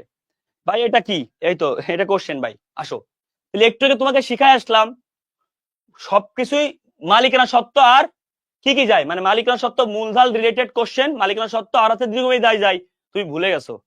তাহলে মালিকানা সত্ত্ব কত? 10,000। ঋণ দীর্ঘমেয়াদী দায় যায় না? যায়, 10,000 যায়। চলতি দায় যায় না? প্রদেয় বিল চলতি 10% ঋণ, দীর্ঘমেয়াদী ঋণ যাবে 10,000, সরি 4,000, 4,000 যাবে। এটা সংরক্ষিত মুনাফা, এটা মালিকানা সত্ত্বের অংশ, 4,000 যাবে। অ্যান্সার কত? 10, 20 আল্লাহ 8, 8,000 টাকা অ্যান্সার। তুমি বলো ভাই কেন 8,000 অ্যান্সার? এই যে তুমি কট খেয়ে গেছো কেন? তুমি বলে কোশ্চেন বলে সহজ। ভাই রে এই কোশ্চেন সহজ না। এই কোশ্চেনের সূত্র ছিল 2টা, মনে আছে? আমি বারবার চিল্লাই বলছি এই কোশ্চেন সূত্র হচ্ছে মালিকানা সত্ত্ব, মালিকানা সত্ত্বের অংশ আর দীর্ঘমেয়াদী দায়। এইটা তোমরা সবাই ভুলে গেছো। ওই যে এত সময় কোশ্চেন প্র্যাকটিস করেন, তাই আমি তোমাকে করাইছি মোট দায় থেকে চলতি দায়। এইটা সবাই পারতেছো, কিন্তু এইটা কেউ পারতেছো না ভাই রে। মোট দায় থেকে চলতি দায় বাদ দিলে এই মালিকানা সত্ত্ব দীর্ঘমেয়াদী দায় পাই, এটা মালিকানা সত্ত্বের অংশ, দীর্ঘমেয়াদী দায়। চলতি দায় আমি নেবো না, হয়ে গেল। আমি চলতি দায় নেবো না, হয়ে গেল। দীর্ঘমেয়াদী দায় নেবো, মালিকানা সত্ত্বের অংশ নেবো, হয়ে গেল শেষ। মোট দায় যদি যোগ করি, সবই তো মোট দায়, সব মোট দায় থেকে যদি চলতি দায় দুটো বাদ দিই, অ্যান্সার একই। যেই লাউ সেই কদু, একই জিনিস ভাইয়া। ঈশান বুঝেছো ভাইয়া? এইগুলা ম্যাথই তো, এইগুলো তো সহজ রে ভাই। না না, এই যে একজন অনেকে বুঝতে পারছে বাস্তবে, তো এই দেখেন এই যে মানে একই জিনিস ভাই। মালিকানা সত্ত্বের পাশে থাকে না বন্ধকি ঋণ। একটু আগে কি বললাম? এই বিনিয়োজিত মূলধন মানে কি? মানে হচ্ছে দীর্ঘমেয়াদী দায়। হ্যাঁ বিনিয়োজিত মূলধন মানে কি? মালিকানা সত্ত্ব দীর্ঘমেয়াদী দায়। যে কথা, মোট দায় থেকে চলতি দায় বাদ দিলে কি পাই? মোট দায়ের 3টা অংশ। একটা হচ্ছে মোট দায়ের মধ্যে মালিকানা সত্ত্ব, দীর্ঘমেয়াদী দায়, চলতি দায়। তাহলে আমি যদি মোট দায় থেকে দীর্ঘমেয়াদী দায় বাদ দিই, কি পাবো? এটাই পাবো, এই দুটাই পাবো। তাহলে এই দুটো স্পেশালি দেওয়া আছে আলাদা আলাদা। এই একটা, এটা দীর্ঘমেয়াদী দায়, এটা দীর্ঘমেয়াদী দায়, এটা চলতি দায় নিলাম না, এই মুনাফা মালিকানা সত্ত্বের অংশ হয়ে গেল। বুঝেছো কি বলছি? এই যে মাথায় গুলাই গেছে না? এটাই কথা ভাইয়া। তুমি তাহলে এটাই ফলো করনি। তোমাকে একটু আগে ক্লিয়ার বললাম মোট দায়ের অংশ কয়টা ভাইয়া রে, একটু খেয়াল করতে হয় পড়ানোর সময়। মোট দায়ের অংশ কি কি? মালিকানা সত্ত্ব একটা মোট দায়ের অংশ না? মোট দায়ের থাকে দীর্ঘমেয়াদী দায় থাকে, চলতি দায় থাকে। এবার আমারে বলো তো মোট দায়ের অংশ হচ্ছে এইগুলো, তার আমি মোট দায় থেকে, তাহলে মোট দায় থেকে চলতি দায় বাদ দিলে তাহলে কি পাবো? মোট দায় থেকে চলতি দায় বাদ দিলে কি পাবো? মোট দায় থেকে চলতি দায় বাদ দিলে কি দুটো পাবো? তাহলে ভাই আমি কি বলতে পারি মোট দায় থেকে চলতি দায় বাদ দিলে এই দুটা? আমি কি বলতে পারি মালিকানা সত্ত্ব আর দীর্ঘমেয়াদী দায় এই দুটা যোগ করলে বিনিয়োজিত মূলধন, এটাও একটা সূত্র। ক্লিয়ার? এই দুটো যোগ করলেও আমার অ্যান্সার কি, এই দুটো যোগ করলেও ক্যান্সার হয়ে যায়, একই কথা ভাই। ক্লিয়ার? কঠিন একটা অবস্থা, তাই না? মূলধন সঞ্চিতি, মূলধন সঞ্চিতি কি? মূলধনের সাথে যোগ হবে অবশ্যই, এটা তো মূলধন পাশে থাকে। এখানে যোগ বিয়োগের খেলা না, এখানে মালিকানা সত্ত্বের মধ্যে কি কি যাবে? আর মূলধন সঞ্চিতি কি? মূলধন বৃদ্ধি করে না? মূলধন সঞ্চিতি সাংঘাতিক ব্যাপার না ভাইয়া? সাংঘাতিক ব্যাপার, বুঝেছো? তাই দেখছো, এই দেখো। আর বড় সম্পদ থাকলে কিন্তু হিসাব করে বাদ দিয়ে দিবা, মানে টোটাল হিসাব করে বাদ দিয়ে দিবা। দেখো, এই দেখো, তাহলে এখানে কি বলছি আমি, এরকম ম্যাথ করতে পারতাম, 10 আর 10 20, 20 আর 5 25, 25 আর 3 কত 28, আর 32, 32 আর 4 কত 32, 36, টোটাল 36,000 টাকা দায়। এখান থেকে চলতি দায় কত? 5 আর 3 8, বাদ দাও। 5 আর 3 8 বাদ দিলে কত? সেই 8,000 টাকা আসছে, সেই 8,000, সেই 28,000 টাকা। একই তো কথা, মোট দায় থেকে চলতি দায় বাদ দেওয়া যে কথা, শুধু মালিকানা সত্ত্ব আর দীর্ঘমেয়াদী দায় ধরা সেই একই কথা, যেই লাউ সেই কদু, বুঝছো? একদম হচ্ছে ভাই এমন প্রশ্ন দেয় না। আচ্ছা ওকে, দেখাচ্ছি ভার্সিটি এরকম দেয় কিনা। আসেন, আপনি বিনিয়োজিত মূলধন খোঁজেন, দেয় কিনা দেখেন। আপনি আর কোশ্চেন খোঁজেন, এক গুচ্ছ খোঁজে, প্যাসেলি খোঁজতো, দেয় কিনা একটু দেখতো। না দিলে আমি কোথা থেকে পাইছি? এই কোশ্চেন তো একদম ইজি। এইচএসসি তে করেননি এই কোশ্চেন? এইচএসসি থেকে এই কোশ্চেন করেননি নাকি করেননি, কোনটা? এইচএসসি তো করার কথা। এই কোশ্চেন তো অবশ্যই বিনিয়োজিত মূলধন, ইজি কোশ্চেন রে ভাই। এই কোশ্চেন গুলা বিনিয়োজিত মূলধনের একদম সহজ কোশ্চেন। ওকে ভাই, এই কোশ্চেন তো সহজ কোশ্চেন। আরে আস্তাগফিরুল্লাহ, এরকম করতেছো কেন? এই কোশ্চেন গুলা তুমি করেছো, তুমি গাধার মতো কথা বলো কেন? এইচএসসি তে এই কোশ্চেন করনি? মাইল লাগাবো কিন্তু একদম। এই কোশ্চেন করনি? মোট দায়, মোট সম্পদ, এখানে কি থাকতো? স্থায়ী সম্পদ, চলতি সম্পদ, দীর্ঘমেয়াদী দায়, আসবাবপত্র। এখানে কি থাকতো? চলতি দায়, পাওনাদার থাকতো, মূলধন থাকতো, মনে না এগুলা ভুলে গেছো? সঞ্চয় থাকতো, মুনাফা থাকতো, এগুলা করনি? এগুলা করনি? এসি থেকে এগুলা করনি? এই দুই পাশ থাকতো। এবার কি করতা? এই মোট দায়ের যে পাশ, ওখান থেকে বাদ দিতা চলতি দায় সমূহ। অথবা তুমি কি করতা? এখান থেকে মালিকানা সত্ত্ব অংশ আর হচ্ছে দীর্ঘমেয়াদী দায় দুটো যোগ করতা, একই কথা। এসএসসিতে ছিল দুই পাশে, এখন লম্বালম্বি। এসএসসিতে ছিল দুই পাশে, এখন হচ্ছে লম্বালম্বি। ক্লিয়ার? এইচএসসিতে ছিল দুই পাশে, এখন লম্বালম্বি, বুঝেছো? এইচএসসি এরকম দুই পাশে ছিল, এখন হচ্ছে লম্বালম্বি। এখন কি হচ্ছে? লম্বালম্বি দিছে, এই আর কি। ওকে, এখন দিছি আমি লম্বালম্বি, জাস্ট, আর কিছু না। এই হলো পার্থক্য, আর কোনো পার্থক্য নেই। আমি দিছি লম্বালম্বি, আর কোনো পার্থক্য নেই। আচ্ছা, তাহলে আলহামদুলিল্লাহ আর তেমন কোনো কোশ্চেন কঠিন নেই। যে কোশ্চেন, এই যে বক্সটা তো তোমরা পড়ছো, আশা করি যে তোমার স্ক্রিনশটও দেছো, এখানে তোমরা পারবা। আমরা গুস্তল আসপিরিসিন বইটা এই জন্যই গুস্তের বাইবেল বলা হয়।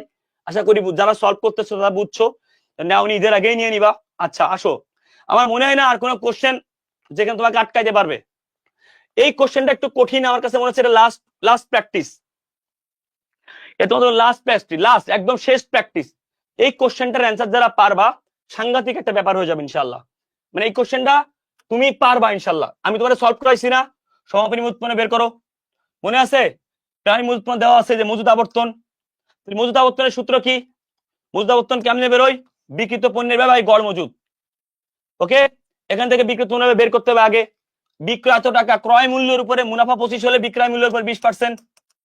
তাহলে মুনাফা হচ্ছে 10 টাকার 20%, 2 লাখ। বিক্রিত পণ্য 8 লাখ, 8 লাখ। সমাপনী মজুদ কত? গড় মজুদ লাগবে, তাহলে 8 লাখকে কত দিয়ে ভাগ দিলে পাস হয়? এই কোশ্চেন তোমাকে আমি পড়াইছি, সেম টু সেম কোশ্চেন আমি সলভ করে তুমি পারবা। এটা ব্যাখ্যা সহ স্ক্রিনশট দিয়ে নাও, এটা প্র্যাকটিস করবা। ব্যাখ্যা তো আল্লাহর রহমতে আছে, আল্লাহ দিলে মাশাআল্লাহ। 1 2 3। তাহলে এই কোশ্চেনটা খুব গুরুত্বপূর্ণ। তাহলে অধ্যায় ক্লোজ। এই কোশ্চেন পারবা, কেন আমি সলভ করাইছি। আলহামদুলিল্লাহ আর কেমন কোনো সমস্যা আমার মনে হচ্ছে আল্লাহর রহমতে হবে না। বাকিটা আল্লাহ ভরসা। এই যে শেয়ার প্রতি কোশ্চেন বারবার বলতেছি, কিন্তু নিট লাভ থেকে কি বাদ যাবে? অগ্রাধিকার শেয়ার মূলধন 2%, তাহলে এরপর 2% করে লাভটা বাদ যাবে। বাকি যা থাকবে শেয়ার প্রতি আয়, মানে সাধারণ শেয়ার হোল্ডাররা পাবে। কিভাবে? দেখো, সাধারণ শেয়ারটা কত? এই যে 70 টাকা লাভ, 2% এর উপরে, এরপর 2% করলে কত হয়? যা হবে 10,000। তাহলে 70 থেকে 10,000 বাদ দিলে 60,000 টাকা লাভ। কয় টাকার উপরে? কত শেয়ার? শেয়ার হচ্ছে 10,000 শেয়ার, 60,000 ভাগ 10,000, তাহলে শেয়ার প্রতি পাবো। তাহলে শেয়ার প্রতি আয় মানে সাধারণ শেয়ারদের লভ্যাংশ। ক্লিয়ার? সাধারণ শেয়ারদের লভ্যাংশ ক্লিয়ার। সাধারণ শেয়ার হোল্ডারদের লভ্যাংশ। ওকে ডান, এটা ডান ডান। তাহলে উপরে দিবা কি লভ্যাংশ, ওই যে মনে আছে লভ্যাংশ অগ্রাধিকার শেয়ার টেয়ার সব বাদ, তারপর দিবা সাধারণ শেয়ার। এই কোশ্চেন জন্য আর করানো না লাগে, এটা কিন্তু আমি দ্বিতীয় পত্রের শেয়ার অধ্যায় করাইছি, এই জন্য বারবার বলতেছি এই কোশ্চেন আমার না করানো লাগে। তাহলে মোটামুটি আমরা এই পর্যন্ত আলহামদুলিল্লাহ ক্লিয়ার হয়েছি। এখন আমরা সামনে অধ্যায় আগাবো। আমরা কি একটু 2 মিনিট 3 মিনিট বিরতি নেবো? বলো, বিরতিকে নেবো আমরা নাকি আগাই যাবো? বলো, আমরা অধ্যায় শেষ। আল্লাহ যদি রহমত করে থাকেন, তুমি যদি নিয়ত ভালো থাকে, ইনশাল্লাহ তুমি ঠকবা না এবং তোমাকে হারবা না। বিনিয়োগ মূলধন চট্টগ্রাম বোর্ড 2022 প্রশ্নটা সেম আপনার প্রশ্নের মতোই আসছে। চট্টগ্রাম বোর্ড 2022 কোশ্চেনটা লিখে দিতে পারবা? দেখি একটু, চট্টগ্রাম 2022, চট্টগ্রাম বোর্ড 2022 আমাদের ইসে আছে, গুসল আসমিটিং আছে। আর গুসল আসমিনে থাকলে কত নাম্বার পেজ দেখি বলো তো? গুসল আসমিনে থাকলে কত নাম্বার পেজ জানাও, বলো আমাকে। গুসল আসমিনে থাকে তাহলে কত নাম্বার পেজ? তুমি কোথায় পেলে বোর্ড কোশ্চেন?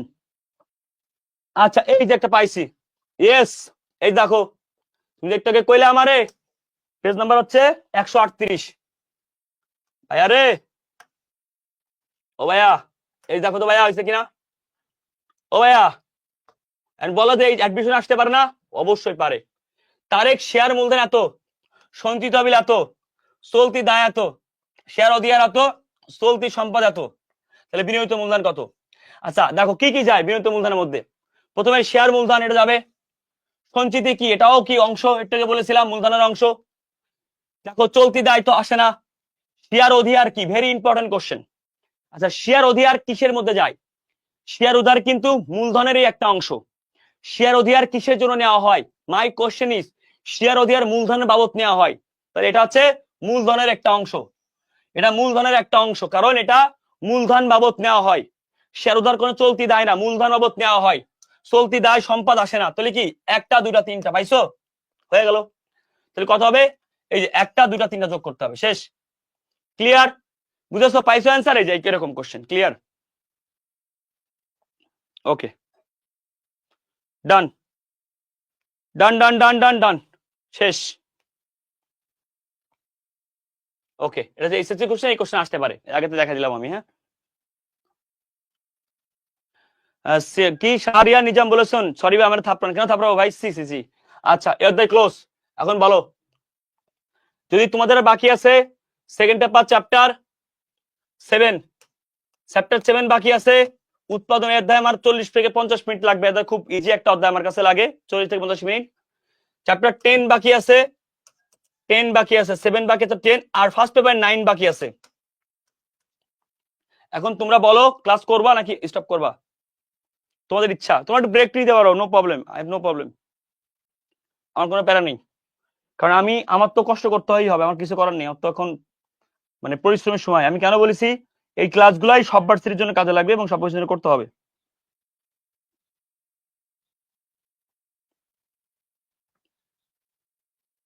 বলো ভাই, সচ্ছলতার বাকি আছে না? দেখছো সচ্ছলতার কোশ্চেন আসে না বললেই চলে। শেয়ার অধিকার কি দীর্ঘমেয়াদী দায়? শেয়ার হোল্ডার হচ্ছে মূলধনের একটা অংশ, দীর্ঘমেয়াদী দায় এটা মূলধনের একটা অংশ। ওকে, মূলধন একটা কেন অংশ আমি বুঝাই, বা সচ্ছলতার কথা আমি বলতেছি। ওয়েট, সচ্ছলতার ম্যাথ কিন্তু আমরা করেছি একটা অলরেডি। আচ্ছা বুঝাই, খুব মন দিয়ে শুনো। তুমি যখন শেয়ার অধিকার পাইছিলা, মনে করো 500 শেয়ার 10 টাকা দাম, কিন্তু তুমি 500 শেয়ার 20 টাকা করে পাইছো। আচ্ছা তুমি একটা কথা বলো তো, এই শেয়ার যখন তুমি টাকা পাও তখন কি করো? ব্যাংক ডেবিট করো না? ব্যাংক ডেবিট করো। ব্যাংক ডেবিট কত? 500 গুণ 20, মনে আছে?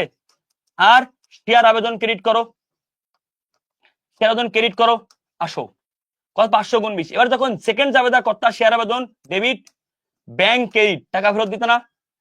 এই যে শেয়ার অধিকার নিতা মূলধন বাবদ, তাহলে এটা মূলধনের একটি অংশ। ঠিক আছে? ওকে ওকে ফাইন, ঠিক আছে আসো। তাহলে বুঝতে পারছো এটা মূলধনের একটি অংশ। ওকে, কোম্পানির জন্য একটা অন্তদায়, মানে কোম্পানির মূলধনের একটি অংশ হিসেবে গণ্য করা হয়, মানে মূলধনের সাথে দেখাতে হয় আর কি, এক্স্যাক্টলি কোনো দায় হিসেবে গণ্য করা। ভাই মাপ চাই, কি কথা বলুন আর। আচ্ছা বলো একটু কি করব, মানে ক্লাস কি তোমরা করবা অধ্যায় নাকি বাদ দিব?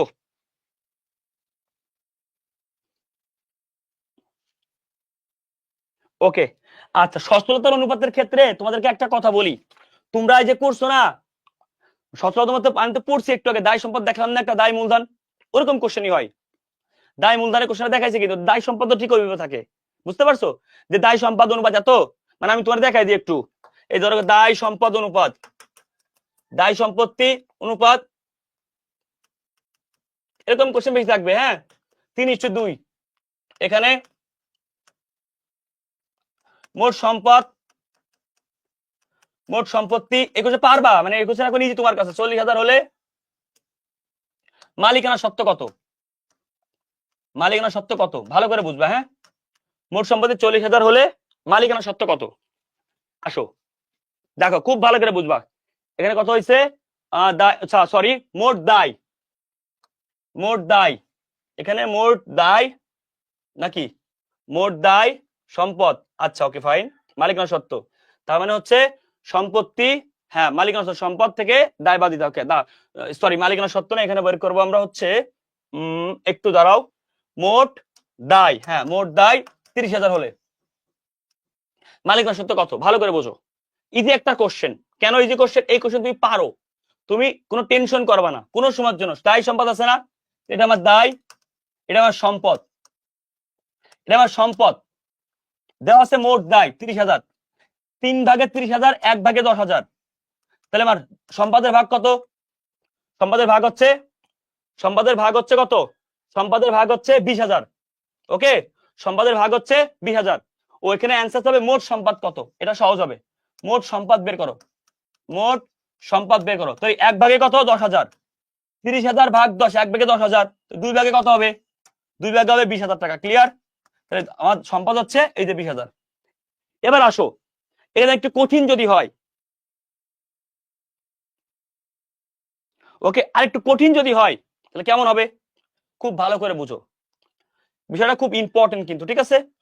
দেখো, যদি কঠিন হয় এরকম থাকতে পারে, দায় সম্পত্তি অনুপাত 3:4:1 বা 4:1 দিতে পারি, কোনো সমস্যা নেই। এখানে এখানে যদি আমি বলি দায়ের পরিমাণ এবং সম্পত্তি, আচ্ছা ওকে ফাইন, অথবা এই কোশ্চেনে চেঞ্জ করে দিই, বা দায় মূলধন এটা দিতে পারি, ঠিক আছে? আরো সহজ হবে তোমার জন্য। এখানে মূলধন, মূলধন 10,000 হলে, 10,000 হলে কি চাইতে পারে? একে চাইতে পারে দায় কত এবং চাইতে পারে সম্পত্তি কত, এটাও চাইতে পারে, ঠিক আছে? এটা ভেরি ভেরি ইম্পর্টেন্ট। দেখো তো, এই কোশ্চেন গুলো কি এখন পারবা না?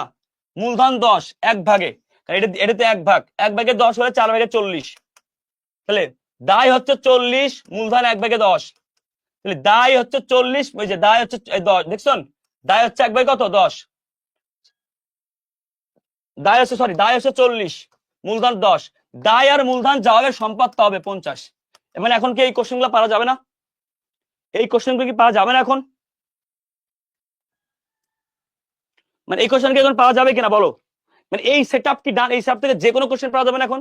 ইনশাআল্লাহ পারা যাবে, আল্লাহ যদি রহমত করে, অবশ্যই অবশ্যই তোমরা পারবা। এখানে কঠিন কিছু নাই, বুঝতে পারছো কি বলছি? এখানে কঠিন কিছু নাই। তাহলে এখন প্রশ্ন আসতে পারে, প্রশ্ন আসতে পারে ভাইয়া, তাহলে এই যে দায় মূলধন, দায় মালিকানা সত্ত্ব যদি বলে, সূত্র কি? উপরে বহি দায়, নিচে মালিকানা সত্ত্ব দিবা। দায় সম্পত্তি বলে উপরে, তাহলে প্রশ্ন আসতে পারে এরকম কিন্তু। হ্যাঁ, দায় সম্পত্তির সূত্র কি তাহলে?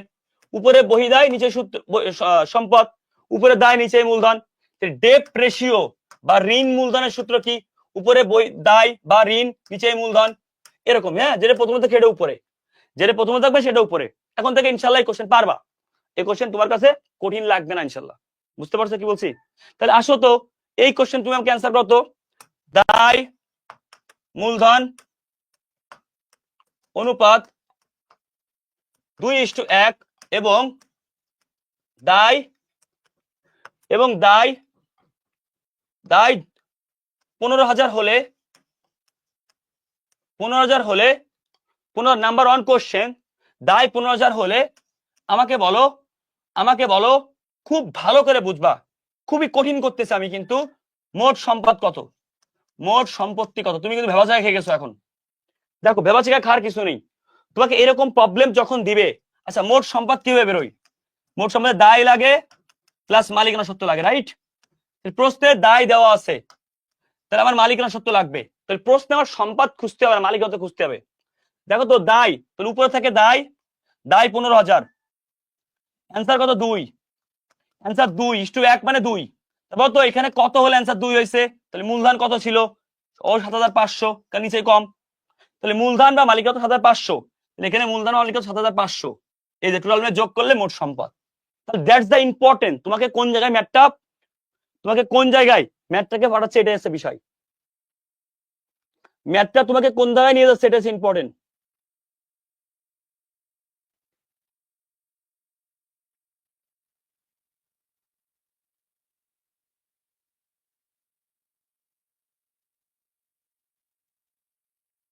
ওকে, thank you so much. Okay, ঠিক আছে, ওকে আসো, তাহলে এই জায়গাটা আমরা ক্লিয়ার করছি, ঠিক আছে। ওকে,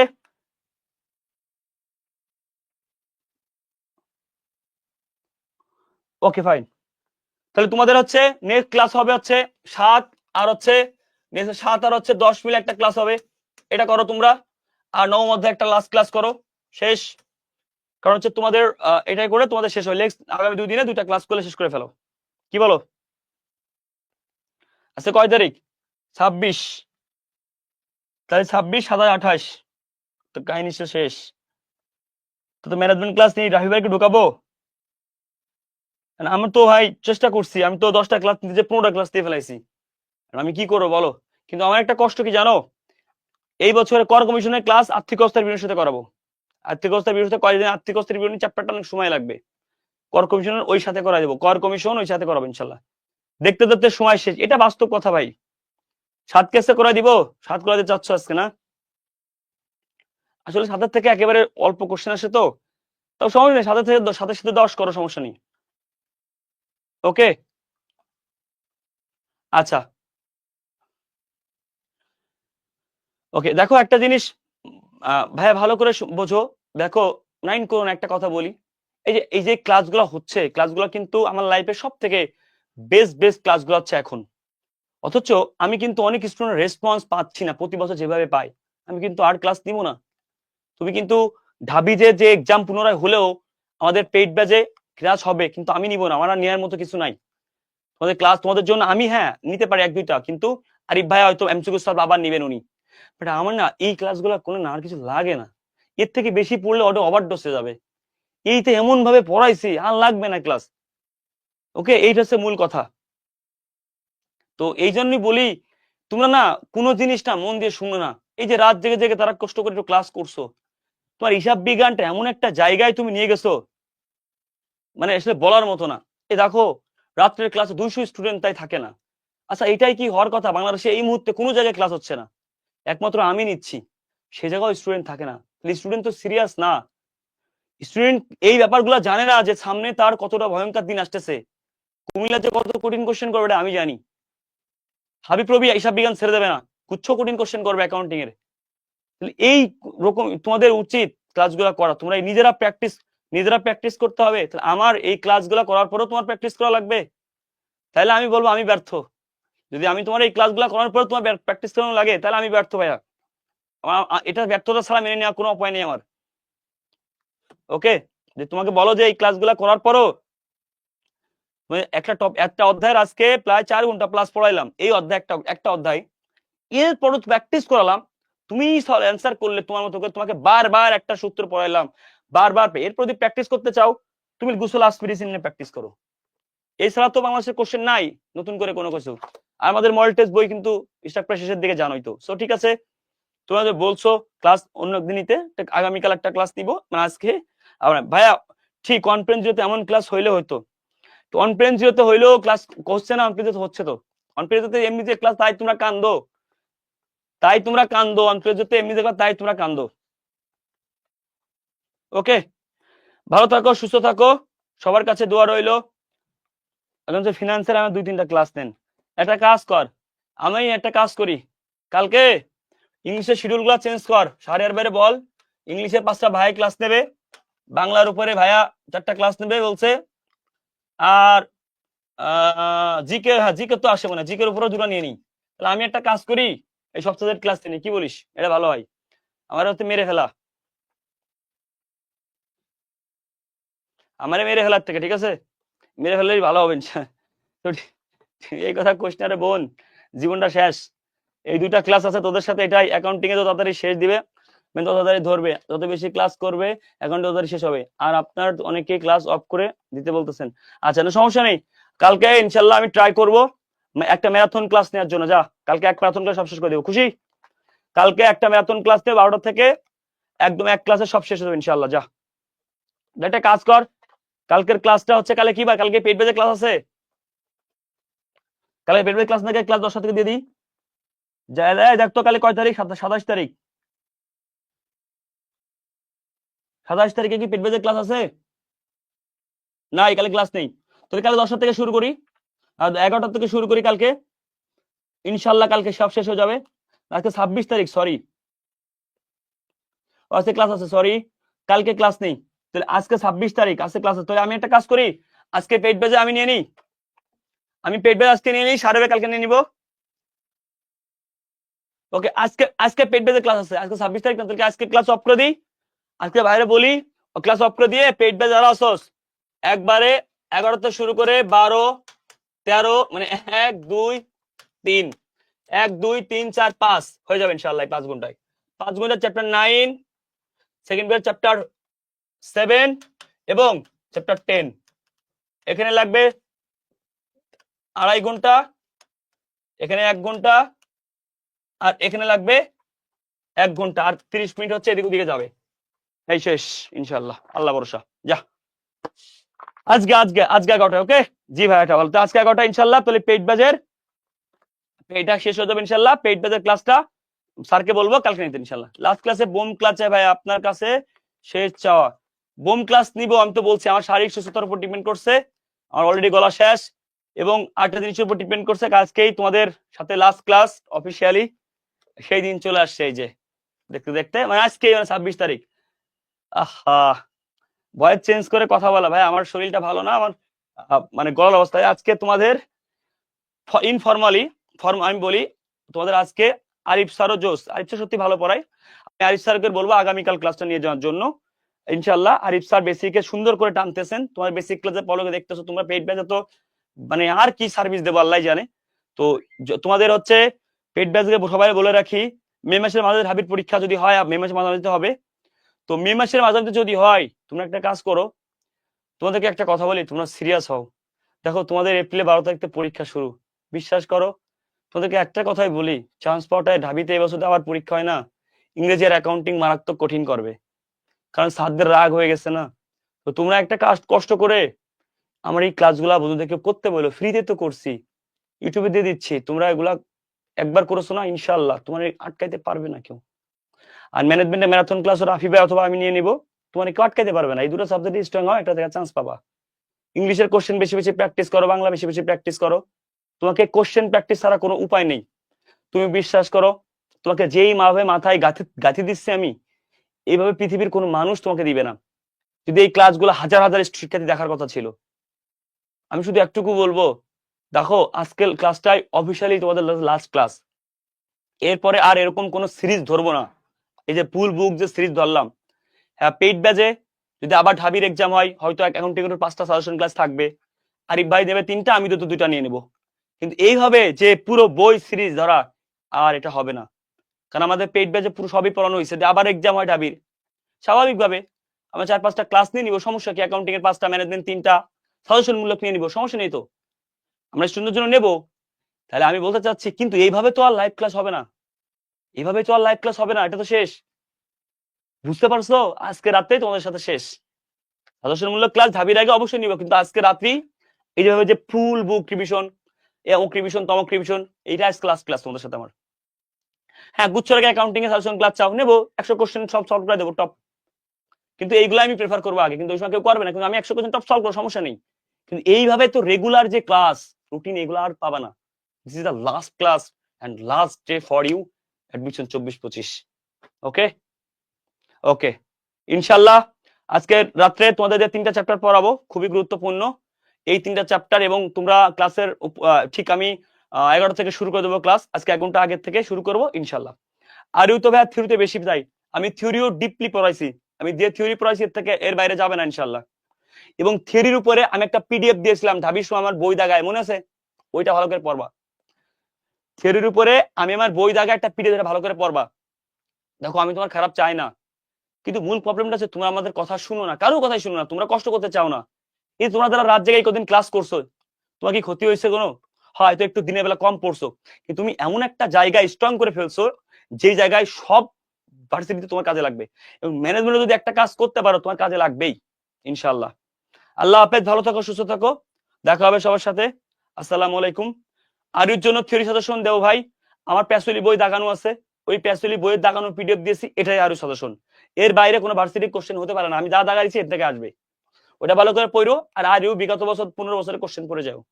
ও তোমাদের একটা কথা বলি, তোমার চাই আর গুচ্ছ এবং রাবির মডেল টেস্ট তোমরা চাইলে আজকে অ্যাকাউন্টিং পেজ থেকে অর্ডার করতে পারো, এবং তোমাদের কালকে একটা গিফট দেবো বলেছিলাম লাস্ট ক্লাসে, মনে আছে? অ্যাকাউন্টিং এর লাস্ট ক্লাসে একটা গিফট দিতে চাইছিলাম, কালকে দিব ইনশাআল্লাহ। ওকে ওকে, তাহলে ঠিক আছে, লাস্ট ক্লাসটা হচ্ছে আজকে রাত্রেই তোমাদের সাথে হিসাব বিজ্ঞান শেষ হয়ে যাবে।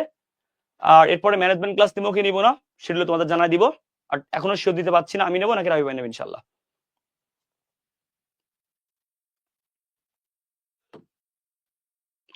ভালো থাকো সবাই, আসসালামু আলাইকুম। আসসালামু আলাইকুম। কাজী জানাতুল বলছো ভাই আমার কমেন্ট পড়েন, ততদিন পর লাইভ আসছি। আচ্ছা, আর কিছু বলার আছে তোমাদের?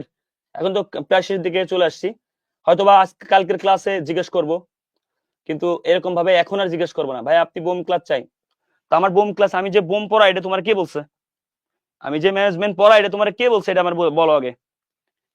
তুমি আমার ক্লাস কেন করবা? আমি তো ম্যানেজমেন্ট পড়াইনি কোনোদিন, তোমাদের ব্যাচে তো পড়াইনি, পড়াইছি? তাহলে তুমি আমার ক্লাস কেন করবা? বাট এক সময় পড়াইছি, তো আমার নিজেরও মনে আছে। তো শেষ পর্যায়ে চলে আসছি, তোমাদের সাথে একটা ওই ব্যাচের সাথে অনেক স্মৃতি আসলে থাকবে। সো এতটুকুই বলতে চাই, এই শেষ পর্যায়ে এসে তোমাদেরকে একটা গাইডলাইন দিতে চাই, তোমরা ভেঙে পড়ো না। অনেক স্টুডেন্ট এই বছরের রেসপন্স কম, কারণ অনেকে পড়াশোনা করতেছে না, আমি জানি। তোমরা পড়াশোনা করতে যারা যারা একটু ভালো করে পড়াশোনা করো, সামনের মাসটা তোমার জন্য একটা ভয়ঙ্কর মাস হতে যাচ্ছে। আর ঢাবি যদি পরীক্ষা দেয়, তুমি আবার রাবি গুচ্ছের জন্য ভালো প্রিপারেশন নিবা না, হবে না স্বাভাবিক। তাই এই শেষ সময়ে তোমার উচিত গুচ্ছর মডেল টেস্ট, রাবির মডেল টেস্ট, গুচ্ছর এই বাইবেল যেটা গুচ্ছ লাস্ট মেডিসিন, এটা কিনলে তো সব ভার্সিটি কোশ্চেন প্র্যাকটিস হবে। তো এইগুলো একটু করো। আর আজকে রাত 11টায় লাস্ট ক্লাস, বইটা শেষ হয়ে যাবে। এটার 400 কত কোশ্চেন প্লাস, আমরা কত প্রায় 400 কত কোশ্চেনে চলে আসছি, দেখো 27, এই তো শেষ। তোমার কোশ্চেনের পরিমাণ হচ্ছে অনলি 537টার মতো। তাহলে আমরা অলরেডি পড়তে পড়তে শেষ পর্যায়ে চলে আসছি। তো এভাবেই যে কোনো জার্নি শেষ হয়, তোমার জার্নি তুমি শুরু হবে। পরীক্ষার আগের দিন আসলে ফুল রিভিশন ক্লাস অতটা লাভ হয় না, যতটা লাভ একটু আগে করে হয়। স্বাভাবিক একটা ক্লাসে সব শেষ করতে গেলে আর 10-15টা ক্লাস সব শেষ করা অনেক পার্থক্য। তো ইনশাল্লাহ তারপর আমি ক্লাস নিব। গুচ্ছর আগে যেমন একটা ক্লাস তুমি আমার পাবা, রাবির আগেও তুমি একটা ক্লাস আমার পেতে পারো, বা আরিফ ভাই পাবা। এটা তো স্বাভাবিক, এটা তো ম্যারাথন ক্লাস হয়। কুমিল্লার আগে তো পাবা না, ওই রাবি গুচ্ছ নিতে পারি। আর ঢাবির জন্য পেইড ব্যাচ আমরা 3-4টা ক্লাস দিতে পারি, রিভিশন ফাইনাল রিভিশন ক্লাস, ওখানে আরিফ ভাই নেবে, আমিও নেবো। আর এইভাবে পুরো বই শেষ করানো, রিভিশন, এরকম বড় রুটিন দিয়ে আর কখনোই ক্লাস তোমাদের ব্যাচের সাথে হবে না। আজকে লাস্ট ক্লাস তোমাদের, এটাই। তাই গুচ্ছ মল্টিটেস্ট শুধু নেওয়া যাবে ভাই, অ্যাকাউন্টিং এর পেজ অর্ডার দিও। আর কিছু বলো? আর ম্যানেজমেন্টের জন্য আমি ট্রাই করব, আমি ম্যানেজমেন্টের জন্য আমি ট্রাই করে বলছি তো, আমি ট্রাই করবো ইনশাআল্লাহ। হ্যাঁ, আর কিছু বলার আছে তোমাদের? আরিউর আগে আমার ক্লাস চান কেন? আপনি আমার ক্লাস চান, আপনি আমার এই ক্লাসগুলো করলে আপনার আরিউ ক্লাস লাগবে না, আপনি আমার এই ক্লাসগুলো করলে রাজশাহীর ক্লাস লাগবে না। ওকে, তারপরেও আপনারা বলছেন রাজশাহীর আগে একটা ট্রাই করব একদিন ইনশাআল্লাহ, আল্লাহ যদি বাঁচায় আমাকে। রাজশাহীর জন্য আমি আপনাদেরকে টপ 100 এমসিকিউ আমরা সলভ দিব, যেটা অ্যানালাইসিস করলে আমার হয়তো 2টা ক্লাস লাগতে পারে, একটা ক্লাস আমার হয় না। তো ওখান থেকে কমন আসতে পারবে ইনশাআল্লাহ। রাবির আগে ভাই, রাবির আগে তুমি এই ক্লাসগুলো যদি করো, তাহলে রাবির আগে আর ক্লাস করো না। তুমি এত ক্লাস করে কি করবা? তো রাবি তুমি এই ক্লাসগুলো যদি করে থাকো, আর লাগবে না তোমার, বুঝছো? এটা আমার কথা আর কি। তারপর তোমরা বলছো একটা ক্লাস নিবো, অবশ্যই এটা তোমাদের হক, আমি দিব ইনশাল্লাহ। গুচ্ছের আগে একটা নিব। আর ঢাবির জন্য আমাদের পেইড ব্যাচে আমরা আলাদা করে, আর তোমরা যারা আমাদের কাছে পেইড ব্যাচে পড়ো না, তোমাদেরকে একটা সুযোগ দেবো ঢাবির জন্য আমাদের কাছে পড়ার জন্য। এই জন্য কালকে বলবো যে একটা গুগল ফর্ম দিব, তোমাদের ঢাবি যদি পুনর এক্সাম হয়, তোমাদেরকে আমরা হেল্প করব। এই কালকের ক্লাসে লাস্টে এই গিফটটাই তোমরা পাবা। মনে করো তুমি ঢাবিতে পুনর এক্সাম পরীক্ষা দিবা, তুমি আমার পেইড ব্যাচের কিছু বাংলার তো তোমার সমস্যা, তোমাকে আমার পেইড ব্যাচের বাংলা ক্লাস দিয়ে হেল্প করবো। তাই কালকে গুগল ফর্ম পূরণ করে রাখতে পারো। তো ধরো তুমি আমার কাছে কষ্ট করে এতদিন ক্লাস করছো, তোমার একটা ফাইন্যান্সিয়াল প্রবলেম, তুমি 10 টাকার জন্য আমার একটা বই নিতে পারছো না, হতে পারে না? কালকে লাস্টে যারা থাকবে তাদেরকে হেল্পটা করবো আমি। আমি জাহিদ হাসান বলছিলাম না গিফট দেবো। ধরো তুমি আমার মল্টেজ বই নিতে পারছো না, তুমি আমার ইয়ার নিতে পারছো না, আসলেই তোমার প্রকৃত সমস্যা, যে মিথ্যা বলবে সে মিথ্যুক। তো এরকম প্রবলেম যাদের থাকে, আমি এখনো বলতে পারছি না মল্টেজ বই না দিতে পারি, কারণ মল্টেজ বই স্টক কম, এটা আমার আসলে কষ্ট হবে। তো এইরকম যাদের প্রবলেম আছে, আজকে রাত্রে ক্লাসে আমি একটা গুগল ফর্ম দিয়ে তাদেরকে হেল্প করতে পারি। এটা হচ্ছে আমার জাস্ট কথা, কারণ তোমরা অনেক কষ্ট করছো আমার জন্য, আমি তোমাদেরকে একটা গিফট দিতে পারি ইনশাল্লাহ। সো ভালো থাকো, সুস্থ থাকো। ডিউর এক্সামের পসিবিলিটি কত ভাই, আমি এটা নিয়ে এখন কথা বলতে চাচ্ছি। ভালো থাকো, আল্লাহ হাফেজ। আজকে রাত্রে দেখা হবে ঠিক 11টায়। ওকে, আরুর আগে একটা ক্লাস হয়ে যাবে, গুচ্ছর আগে একটা ক্লাস নেব আমি। আর পেইড ব্যাচে মার্কেটিং কোনো সিঙ্গেল বই নেই না ভাইয়া, বই নেই। এখন বলছে রায়ান ভাইয়ের বোম পড়ানোর আগে আপনার রেগুলার বোম ক্লাস নিতে, আমি জানি আপনার বোম ক্লাস, তোরা পিটাবো একদম। তোরা তো জানতে হয়েছে কিটা, এতটুকু জানবি না, খবরদার। ভাইয়া ছোট মেয়েকে একটা একটা চাওয়া বোম class, I will try to my best. Okay, তোমাদের বোম ক্লাসের জন্য আমি পোস্ট করব, তোমাদের রেসপন্স পেলে আমি ক্লাস দিব। যাও, আমার তো আসলে একদম মারতে মারতে মেরে ফেলাইছে, এটা হচ্ছে কথা। আমি সবসময় ভাবি সেই মোমেন্টটা ঈশান আর তানভীর চান্স পেলে জাহিদ ভাই শাহরিয়ার ভাই যে খুশি হবে, হ্যাঁ এটা সত্য কথা। এরা ওরা দুজন চান্স পেলে আমি খুশি হবো। আচ্ছা, তোমাদের কাছে একটা রিকোয়েস্ট আবার রেখে গেলাম, তোমরা ঢাবির মডেল টেস্ট পরীক্ষা দিয়েছো, আমাদের বই নিয়েছিলা, তোমরা যারা প্রবলেম পেয়েছো সেই প্রবলেম এই নাম্বারে হোয়াটসঅ্যাপ করে দিও 2902। রাজশাহীর এক্সাম অবশ্যই দেখা হবে, আসবো। আর দ্বিতীয়ত হচ্ছে আজকে রাত্রেই তোমাদের সাথে আমার শেষ অ্যাকাউন্টিং এর জার্নিটা হবে। আজকে রাত্রে চ্যাপ্টার গুলা জেনে গেছো, this is the last class for you and last regular class যাকে বলে। এটাকে ম্যারাথন ক্লাস হয়তো নিব, রাজশাহী নেবো, গুচ্ছ একটা নিব, ঢাবি যদি পুনর এক্সাম হয় তার জন্য আরিফ ভাই তো 3টা, আমি 2টা নিব পেড ব্যাজে বা বাইরে যে কোনো নিব। But last revision class full book with you আজ রাত 11টায়, সবাইকে বলে দিও। দেখা হচ্ছে ইনশাল্লাহ। যেগুলো প্রবলেম পাইছো একটু দিও আর কি, যেগুলো পাইছো দিও, খুব উপকার হবে। হ্যাঁ, মেজদা বলেছে আপনি একটা জিনিস, ভাইয়া আমি স্টুডেন্টের জন্য অনেক কিছু করতে পারি। তো আর ডাউট সলভিংটা ঈদের আগেই লঞ্চ হয়ে যাবে, জানাই দিব। তো আমি একটা পোস্ট করবো, ওই পোস্টে তোমার ম্যানেজমেন্ট ক্লাসে রেসপন্স করো, তাহলে আমি ম্যানেজমেন্ট টপ 200 এমসিকিউ অ্যানালাইসিস করে দিব। আল্লাহ যদি রহমত করে আর আমার যদি মাথা ঠিক থাকে, হয়তো এর বাইরে যাবে না কোশ্চেন, বেশিরভাগ 90+ কোশ্চেন থাকবে ইনশাল্লাহ। তো আমি ট্রাই করবো ইনশাল্লাহ। হ্যাঁ, I will try to my best. 2021 সাল 22 সালের জাহিদ বাইরে দেখবা যদি ম্যানেজমেন্ট ক্লাস নিই, আমি দোয়া করো যেন আমি নিতে পারি ইনশাল্লাহ। ঈশান মেরিটেসে মোল্টেস, ঈশান মল্টেসে মিস্টেক গুলা এখানে দিস, এই নাম্বার হোয়াটসঅ্যাপ করিস। শোনা পাখি, ভালো থাকবা, আমাদের দোয়া করবা। আর আজকে ক্লাসটার জন্য প্রস্তুতি নাও, 4 থেকে 5 ঘন্টা লাগবে, কারণ তুমি নিজেও জানো এই অধ্যায়গুলো কত কঠিন। উৎপাদন ব্যয় আবার 10 নম্বর অধ্যায় জীবনে ছুঁয়ে দেখোনি, আবার আর্থিক সার্ভিও নি। আসসালামু আলাইকুম সবাইকে, বহুদিন পর কোন সুযোগ পাইছো জানা দিলেন, গুড। রাগ করতেছি না, তোমরা কমেন্ট করো ইনশাআল্লাহ। তাহলে আজকে একটা পোস্ট দিব রাত্রে, এখন একটু পর দেখো পোস্টটা, খেয়াল রেখো। ম্যানেজমেন্ট ক্লাস পেয়েছো আমার, এই তো এতক্ষণ স্টুডেন্ট ছিল না, এখন অনেক স্টুডেন্ট, আলহামদুলিল্লাহ, খুব ভালো লাগছে দেখে। তো আমি অনেক কথা বলতে চাই তোমাদের সাথে, আসলে সেই কথাগুলো বলা হয় না। আমি হচ্ছে যেমন রাজশাহীর পরীক্ষার সময় আসবো, তোমরা দেখবা, দেখা হবে তোমাদের সাথে। পরীক্ষার হল থেকে বেরোয় তোমরা আমার কথা মনে করবা, এইটুকু আমি বলতে চাই। যখন পরীক্ষার হল থেকে তোমরা বেরোবা, তখন তোমরা আমার কথা মনে করবা ইনশাল্লাহ, এটা আমি বিশ্বাস করি। পরীক্ষার হল থেকে যখন বেরোবা, এ দেখো একজন কমেন্ট করেছে ব্যাংক রিকনসিলিয়েশন স্টুডেন্ট ক্লাস দরকার, দেখছো ক্লাস নাম্বার 15-তেও কমেন্ট করেছে, মানে ও জানেই না ওই ক্লাস হয়ে গেছে। আমি একটা কথা দিলাম আজকে তোমাদেরকে, তোমরা যারা আমার এই পুরো 15টা ক্লাস 16টা ক্লাস হেল্প করবা, তোমাকে কোনো ভার্সিটিতে কোনো কোশ্চেন আটকাইতে গেলে একটু কষ্ট হয়ে যাবে। তুমি বিশ্বাস করো, আমার লাইফের সেরা ক্লাসের সাক্ষী তোমরা।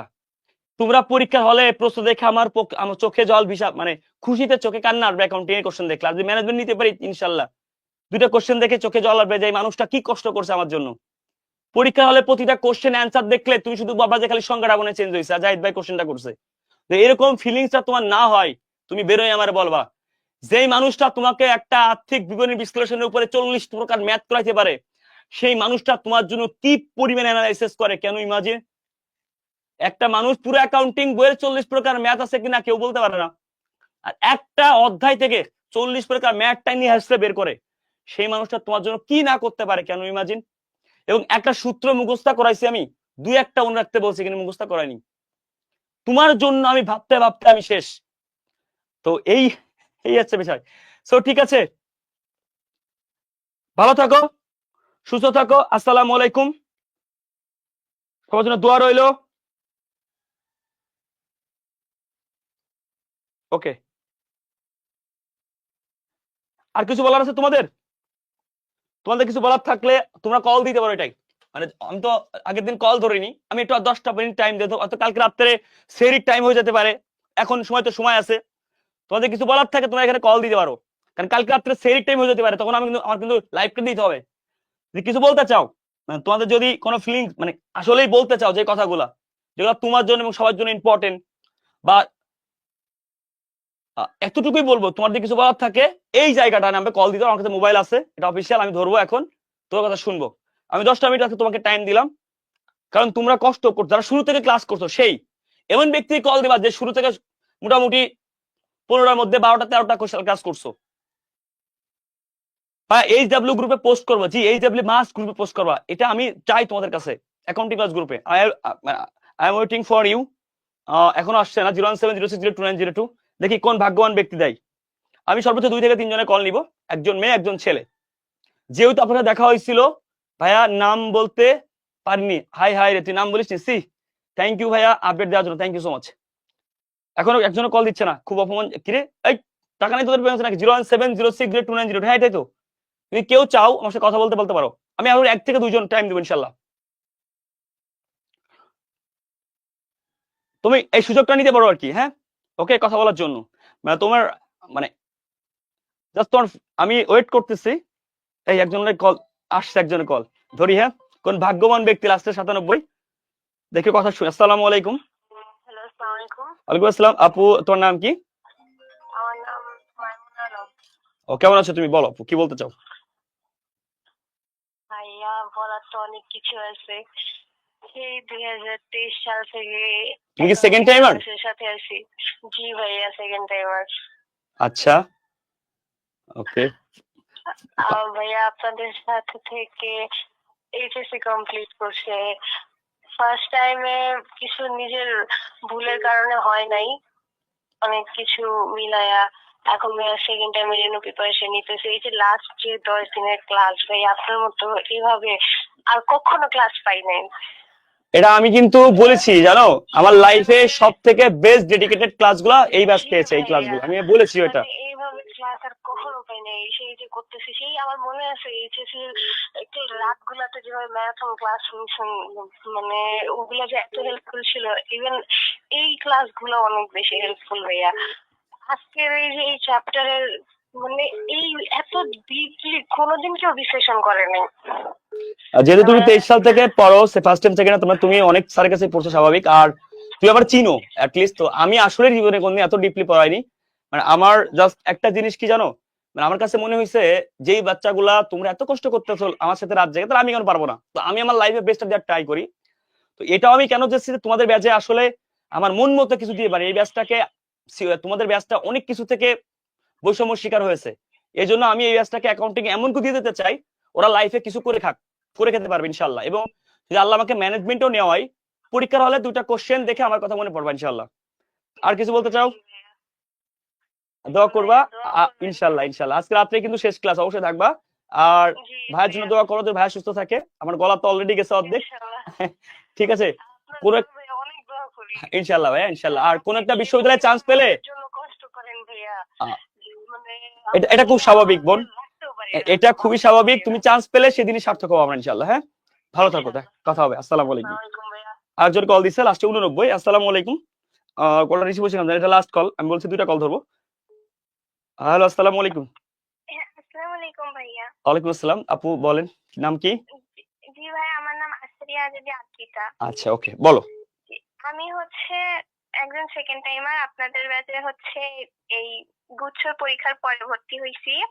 তো ফার্স্ট টাইমে আমি অফলাইনে কোচিং করছিলাম প্যারাগনে, কিন্তু আর কি অফলাইনে সার্ভিস আর আমারও আর কি চেষ্টা ত্রুটির কারণে ফার্স্ট টাইমে কোথাও হয়নি। তো সেকেন্ড টাইমে আপনাদের খোঁজ পাইছিলাম, তারপরে ভর্তি হইছি। সেই মে মাস থেকে শুরু করে এখন অব্দি আপনাদের সাথেই আছি এবং জাহাঙ্গীরনগরে শুধুমাত্র পরীক্ষা দিয়েছিলাম। তো সেখানে আর কি ওয়েটিং এ এখনো আছি, কিন্তু আলহামদুলিল্লাহ। আর কি সাবজেক্ট আসবে কিনা শিওর না আর কি। তুমি ওয়েটিং এ আছো মানে তুমি সামনের কোনো ভার্সিটিতে মেয়ে ঢুকে যাবে ইনশাআল্লাহ। জি হচ্ছে আমি চেষ্টা করে যাচ্ছি, আর আপনারা যেভাবে হচ্ছে খুঁটে খুঁটে বিশ্লেষণ করে প্রতিটা সাবজেক্টের, এবং মানে আমার প্রথমত গ্যাপ ছিল আর কি ইংলিশে, সাকির ভাইয়ের ক্লাসগুলো আর কি খুবই আমাকে সাহায্য করছে আমার হচ্ছে বেসিক ক্লিয়ার করার জন্য। আলহামদুলিল্লাহ আর আলহামদুলিল্লাহ। আর হচ্ছে অ্যাকাউন্টিং এ আপনার ক্লাসগুলো আমাকে খুবই সাহায্য করছে আর কি আমার একদম পুরাটা গুছায় নেওয়ার জন্য। আচ্ছা আর এই ওকে। যে ফার্স্ট টাইমে গুছাতে কেন চান্স হয়নি একটু বলো তো আমাকে, আসলে হচ্ছে সত্যি কথা গুছাতে বলবো আর কি একদম। মানে যে আমাদের কোচিং থেকে আর কি বলছিল যে রিস্ক নিবা না, নেগেটিভ দাগানোর কোনো দরকার নাই, তো হচ্ছে আমি আর কি কম দাগাইছিলাম। না গুচ্ছতে কি আমি কি যদি ভুল না বলি, স্টুডেন্ট চান্স না পাওয়ার একটাই কারণ অ্যাকাউন্টিং এর ম্যাথ। জি আমার হচ্ছে একটু ম্যাথে মানে টাইম কম হয়েছিল আর কি, আমি কোনো পরীক্ষা দিইনি আর কি গুচ্ছর মতো করে। হাই হাই, এই কাজটা করছো, এই জন্য তো বারবার বলছি গুচ্ছ মডেল টেস্ট নাও। নিছো মডেল টেস্ট বই নিছো? হ্যাঁ দিয়ে নিশ্চয়ই আমার কেমন 4টা লাগতেছে? Model test. জি অনেক ভালো, আর হচ্ছে যে ব্যাখ্যাগুলো দেওয়া আছে এগুলো আমাকে মানে যা যা আমাদের গ্যাপ আছে সেগুলো রিকভার করার জন্য অনেকটা সাহায্য আর করে। প্রোগ্রেস কার্ডটা কেমন লাগতেছে, মানে যখন নিজের ভুলগুলো দেখতেছো, কি রে আমি এত ভুল করলাম। এটা অনেক ভালো হয়েছে, এরকম কি কখনো কোনো মডেল টেস্ট ইনশাআল্লাহ ঠিক আছে। দেখা হবে আজকে ক্লাস ইনশাআল্লাহ। হ্যাঁ ওকে বোন, আসসালামু আলাইকুম। একটা সিট পেয়ে যাও, দোয়া করি। আচ্ছা তুমি মেয়ে দুইজন কল দিছে, তাহলে ছেলে একজন ধরা উচিত। এর ভাই রেকর্ড করছিস কেন? হ্যালো ছেলে, আসসালামু আলাইকুম। ও ছেলে পেয়ে গেছি, তাহলে এটা লাস্ট ক্লাস। ওকে ভাই বলো তোমার নাম। আমার নাম ভাইয়া মুশফিকুর। হ্যাঁ তোমার আইডি তো মানে পরিচিত আমার কাছে, বলো ভাইয়া কি বলতে চাও, হ্যাঁ ভাইয়া, যা বলা হয়নি। ভাইয়া আমি একদম সেকেন্ড টাইমার। হুম আমি আপনার সাথে ভাইয়া 2023 সাল থেকেই আছি, মানে এইচএসসি এক্সামের আগে থেকেই আসি। একদম আপনার যখন 50K ফলোয়ার, আপনি আচ্ছা আচ্ছা আচ্ছা বসে ভিডিও বানাইতেন, একদম চেয়ারে বসে ভিডিও বানাইতেন যখন, আচ্ছা ওই ভিডিও তখন থেকে আমি আপনার সাথে আছি ভাইয়া। আচ্ছা তুমি তো 23 সাল থেকে আসো, তার মানে তুমি অনেক কিছু জানো। অনেক কিছু জানি ভাইয়া, অনেক। তার মানে তুমি অ্যাকাউন্টিং লাভার্স এর একদমই মানে অনেক, তোমার ম্যানেজমেন্ট ক্লাসও পাইছো রাইট? হ্যাঁ ভাই, আমি কিছুক্ষণ আগে একজন কমেন্ট করছিলাম যে ম্যানেজমেন্ট ক্লাস কি রায়হান ভাই নিয়ে আপনি রেগুলার নিতেন, আমি জানি। তো এই তুমি তো মানে ধরাটা খাইছো। এখন শুনো আমি বলি, আমি ট্রাই করবো। আমার শরীরের কন্ডিশনের উপর ডিপেন্ড করছে। আরেকটা কথা, তুমি যেহেতু আমাদের সাথে আছো, বর্তমানে আমাদের এয়ার এর যে টিমটা, এটা তোমার কাছে সি ইউনিট হিসাবে যে 2 বছর তুমি অনলাইন মার্কেটে ঘুরে বেড়াচ্ছ, তোমার কাছে কেমন মনে হচ্ছে এআরএস টিমটা, যে টিমটা আমরা সাজাইছি পরবর্তী বছরের জন্য, এই টিমটা তোমার কাছে কেমন লাগছে? এবং তোমাদের ব্যাচ সার্ভিসটা কেমন হচ্ছে? আমাদের যে শাওনবার পেট বেঁধে ক্লাসগুলো দিয়ে দিছি, তারপর তোমাদের গুচ্ছ পর্যন্ত পড়াবো, ক্লাসগুলো হচ্ছে, ওভারঅল এই টিচার প্ল্যানটা তোমার কাছে কেমন লাগছে? হ্যাঁ ভাই, এখন আপনাদের 3টা প্রতিষ্ঠানের যে একটা সম্মিলিত প্রচেষ্টার মাধ্যমে যে এআরএস প্রতিষ্ঠিত হয়েছে, এটা ভাই আসলে মানে আমাদের সি ইউনিট বি ইউনিট এর জন্য অনেক একটা বড় পাওয়া ভাইয়া। কারণ আপনাকে তো আগে থেকে চিনি, এরপর আর্টিকু অ্যাড হয়েছে, এখন এআরএস সেফ অ্যাড হয়েছে। দোয়া করবা ইনশাআল্লাহ যেন আমরা স্টুডেন্ট যেন ভালো কিছু করতে পারি। আর আমার মনে হয় না তুমি 23 সালে আমার এরকম ডেডিকেশন দেখছো, এই বছর তোমাদেরকে যেটা দিছি। সো সেকেন্ড টাইমাররা দেখছো 3জন কল তো 3জন সেকেন্ড টাইমার। আমি না এই বছরে জানো বলে দিয়েছি রাজশাহী গুচ্ছতে সেকেন্ড টাইম বেশি চান্স পাবে। কেন? যদি মে মাসে ধাবির পরীক্ষা হয়, ফার্স্ট টাইমের ওদিকে ধাবিত হবে, রাজশাহী গুচ্ছ সেকেন্ড টাইমার দখল করে নিবে। এটা আমি বারবার এটা বলেছি। আমার কথায় কান দিচ্ছে না অনেকে, ফার্স্ট টাইমাররা বুঝবে কেন বলতেছে এইগুলো, যে কষ্ট করতেছে কারা সেকেন্ড টাইমাররা। ভাইয়া একটা কথা বলতে বলো। চাই, হ্যাঁ সেটা হচ্ছে যে ফার্স্ট টাইমে আমরা যখন মানে 2023-24 সালে যখন অ্যাডমিশন করে শুরু করি, তখন ভাইয়া আপনারা অনেক বলছেন যে কি 2 দিকে যাবা না, ইয়েস অনলাইন 2 দিকে। Yes yes, that's the important. বারবার বলতাম তুমি যে কোনো একটা রুলস ফলো করো, যে কোনো একদিকে ফলো করো, যেই সাবজেক্টের ক্লাস করো যে কোনো একজনকে ফলো করো। তুমি একাধিক জায়গায় একটা সাবজেক্টের জন্য একাধিক জনকে বেছে নিও না। তুমি একটা সাবজেক্টের জন্য একাধিক বেছে নিও না, একসাথে 3 জায়গা পড়ো না, ফ্রি ক্লাস তুমি সব কোর্সের ভর্তি হতে পারো, সব জায়গা পড়ো না, এখন এক জায়গা ফলো করো। এই কথা বারবার বলতাম। জি ভাই, আমি চিটাগাং থেকে, কিন্তু চিটাগাং থেকে বড় ভাইয়ের কথা শুনে ঢাকা গিয়ে ইউসিতে ভর্তি হয়েছি। ইউসিতে ভর্তি হওয়ার পরে 20,000 টাকাতে ভর্তি হওয়ার তুমি পরে যেখানে আমার পুরা ভর্তি, ওটা নাম না বলি আমরা, আর আসলে কি বলি আর কি। সো আচ্ছা সমস্যা নেই, মানে আমার পুরো টাইমটাই পুরো ওয়েস্ট। আমি একদম ডোটনায় ছিলাম, আমি আসলে অনলাইন ক্লাস করব নাকি অফলাইন ক্লাস করব, কারণ আমি আগে থেকে আপনাদের ক্লাস করছি। এমন ভাই আমি সহজে তোমাকে একটা কথা বলি, তোমার মাধ্যমে সবাইকে মেসেজটা দিই। বাংলাদেশের মানে কি বলবো, সত্য কথা বলতে আমি যে পরিমাণে আমার পেইড ব্যাচে ক্লাস নিই, বিশেষ করে আমি পার্সোনালি, তো আমার মনে হয় না যে কোনো ব্যাচে অনলাইন বা অফলাইনে এত ক্লাস নেই এবং এত অ্যানালাইসিস করাই। তো এই কোশ্চেন অ্যানালাইসিস গুলা স্টুডেন্টের জন্য অনেক ইম্পর্টেন্ট। একটা বেসিক ক্লাস করে তার 2টা কোশ্চেন অ্যানালাইসিস করা উচিত। একটা স্টুডেন্ট একটা অধ্যায়ের উপর যদি একটা ক্লাস করে বেসিক, তার 2টা কোশ্চেন অ্যানালাইসিস করা উচিত। কারণ একটা স্টুডেন্ট সে নিজে পড়তে গেলে কোশ্চেন অ্যান্সার করতে পারে না। তুমি একদম সেকেন্ড টাইমার হিসেবে বুঝছো কেন পরীক্ষার হলে তুমি অ্যান্সার করতে পারোনি, কারণ তোমার অ্যানালাইসিসে কোশ্চেনে পরীক্ষা বাসায় পরীক্ষা প্র্যাকটিস এইগুলো দুর্বলতা ছিল। এই জায়গাটা ওরা ফার্স্ট টাইমের ইনশাআল্লাহ রিকভার করে ফেলবে।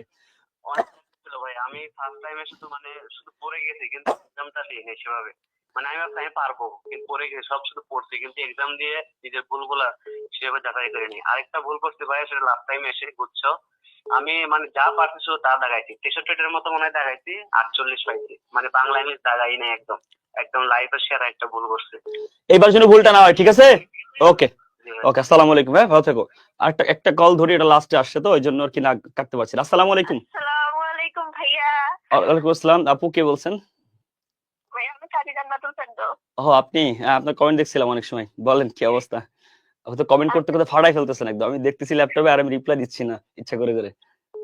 ভাইয়া আমি তো ওই যে বললাম না, বাসার এলাকায় নেট নাই, সেজন্য লাইভ ক্লাস করতে পারি না, তো রেকর্ড করতেছি, তো সেজন্য লাইভ ক্লাস অনেকদিন পরে পাইছি। বলছি আপনার বাসা কোথায়? খাগড়াছড়ি। হাইপ জেনতে খাগড়াছড়ি মানুষ, তাহলে তো আপনার ওখানে নেট সমস্যা স্বাভাবিক, খুবই স্বাভাবিক ব্যাপার। তো আপনি খাগড়াছড়ি, ওয়াও, কঠিন একটা অবস্থা। তো আমি খাগড়াছড়ি একটা ঘটনা বলি। আমাদের গত এই যে পেট বেঁধে চান্স প্রাপ্ত স্টুডেন্ট, এই যে জগন্নাথ চান্স পাইছে একটা ছেলে, ও মনে হয় ওর বাড়ি এরকম খাগড়াছড়ি, ও লাইভ ক্লাস করতে পারে না, ও ডাউনলোড ক্লাস করে করে বাইরে একটা ওয়াইফাই দিয়ে ক্লাস করে করে এভাবে ক্লাস করে। ফোনটা কেটে গেছে মনে হয়, আমি সরি। হ্যালো হ্যালো, আসসালামু আলাইকুম ভাইয়া। ও জি ওয়ালাইকুম আসসালাম। ভাইয়া ওই যে কল দিছিলাম লাইভে, কিছু বলবেন? 1.0 ও আচ্ছা, আলহামদুলিল্লাহ। আমি এটা আপনারটাই লাস্ট ক্লাস তো আজকে, আপনি খুবই ভাগ্যবান যে রিসিভ হয়ে গেছে অটো। সো কেমন লাগতেছে ওভারঅল আমাদের সাথে যে রাত জায়গায় কষ্ট দিচ্ছি, কষ্টগুলা কেমন লাগতেছে? আর কষ্ট না ভাইয়া, আসলে আপনার যে আপনি আপনার জন্য ভাইয়া মায়া হইতেছে। একটা স্যার ভাই, একটা ভাইয়া যে এত কষ্ট করতে পারে ভাই, এমনি মানে পেট বেশি তো, মানে তাও হাজার হাজার টাকা দিল এই রাত বইরা, রাত 12টা থেকে শুরু করে 3টা পর্যন্ত, আবার 3টা থেকে মানে রেস্ট দিয়া সেই রেটা কইরা আবার নামাজ পড়া 5টা থেকে আবার এই সকাল 8টা দেখেন পর্যন্ত। এইটা ব্যাপারটা কি জানেন, পেইড ব্যাচে তো ক্লাস চলতেছে, রাইট? এখন পেইড ব্যাচে তো আর কোনো শিডিউল নাই ক্লাস নেওয়ার, দেখছেন? এখন পেইড ব্যাচে তো আমি 2বার শেষ করাইছি না, বলেন, and আমি আর কি পড়াবো? এখন তিনবার হ্যাঁ, এমসিকিউ সলভ সহ, হ্যাঁ। এখন এখন এই যে বাইরে আমি ক্লাস কেন নিচ্ছি? যদি আমি পেইড ব্যাচে এরকম ক্লাস দিই রাত্রে, তো আমার পেইড ব্যাচের সঙ্গে গালাগাল দেবে যে আপনি পেইড ব্যাচে হচ্ছে এরকম ভাবে আপনাদের পেইড ব্যাচেই পড়বো ক্লাস নাকি বাইরে পড়বো। তো এই জন্য বললাম ভাই, আপনি আমাদের জন্য যা করতেছেন এটা ব্যাপারটা কি জানেন, আপনারা সাপোর্ট দিচ্ছেন বলে হচ্ছে, মানে তোমরা সাপোর্ট দিচ্ছ হচ্ছে তোমাদের এতটুকুই বলবো যে হচ্ছে তোমরা চেষ্টা চালায় যাও, শুধু ভালো কিছু হবে। আজকে রাত্রে শেষ ক্লাস, কথা হবে তোমাদের সবার সাথে। আর তুমি খাগড়াছড়ি থেকে যদি যুক্ত আছো, ওই জায়গা থেকে চান্স পাওয়াটা অনেক টাফ হয়ে যায়, কিন্তু তুমি অনেক প্রতিবন্ধকতার মধ্যে দিয়ে আছো। সো আমি চাইবো তুমি চান্স পেয়ে যাও, ভালো করে পড়াশোনা করো, কেমন? প্রথম দিকে শেষ পর্যন্ত টার্গেটে যাচ্ছে ভাই আমার। ইনশাল্লাহ ইনশাল্লাহ, দোয়া রইলো তোমার জন্য, কেমন? ইনশাল্লাহ ইনশাল্লাহ ইনশাল্লাহ ইনশাল্লাহ। আসসালামু আলাইকুম। সবাই ভালো থাকবেন, সুস্থ থাকবেন। বিদায় নিচ্ছি আজকে এখান থেকে। এবং 21টা কল আসছে এই জাস্ট এই মুহূর্তে, আমি সরি সবার কল ধরতে পারিনি, আন্তরিকভাবে দুঃখিত।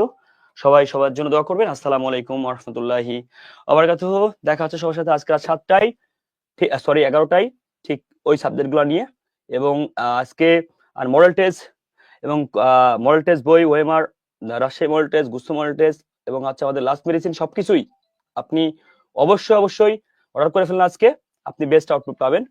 আবার কে কল দিল শেষ মুহূর্তে, ওর ভাগ্য ভালো মনে হয়। আসসালামু আলাইকুম। আসসালাম, আমি লাইভটা ডিলিট করে দিয়েছিলাম, আপনি কল দিয়েছেন তাই ধরলাম। বলেন কেমন আছেন, আপনার নাম কি? জি ভাই, আমি ঈশান। এই বেটা কি অবস্থা বল।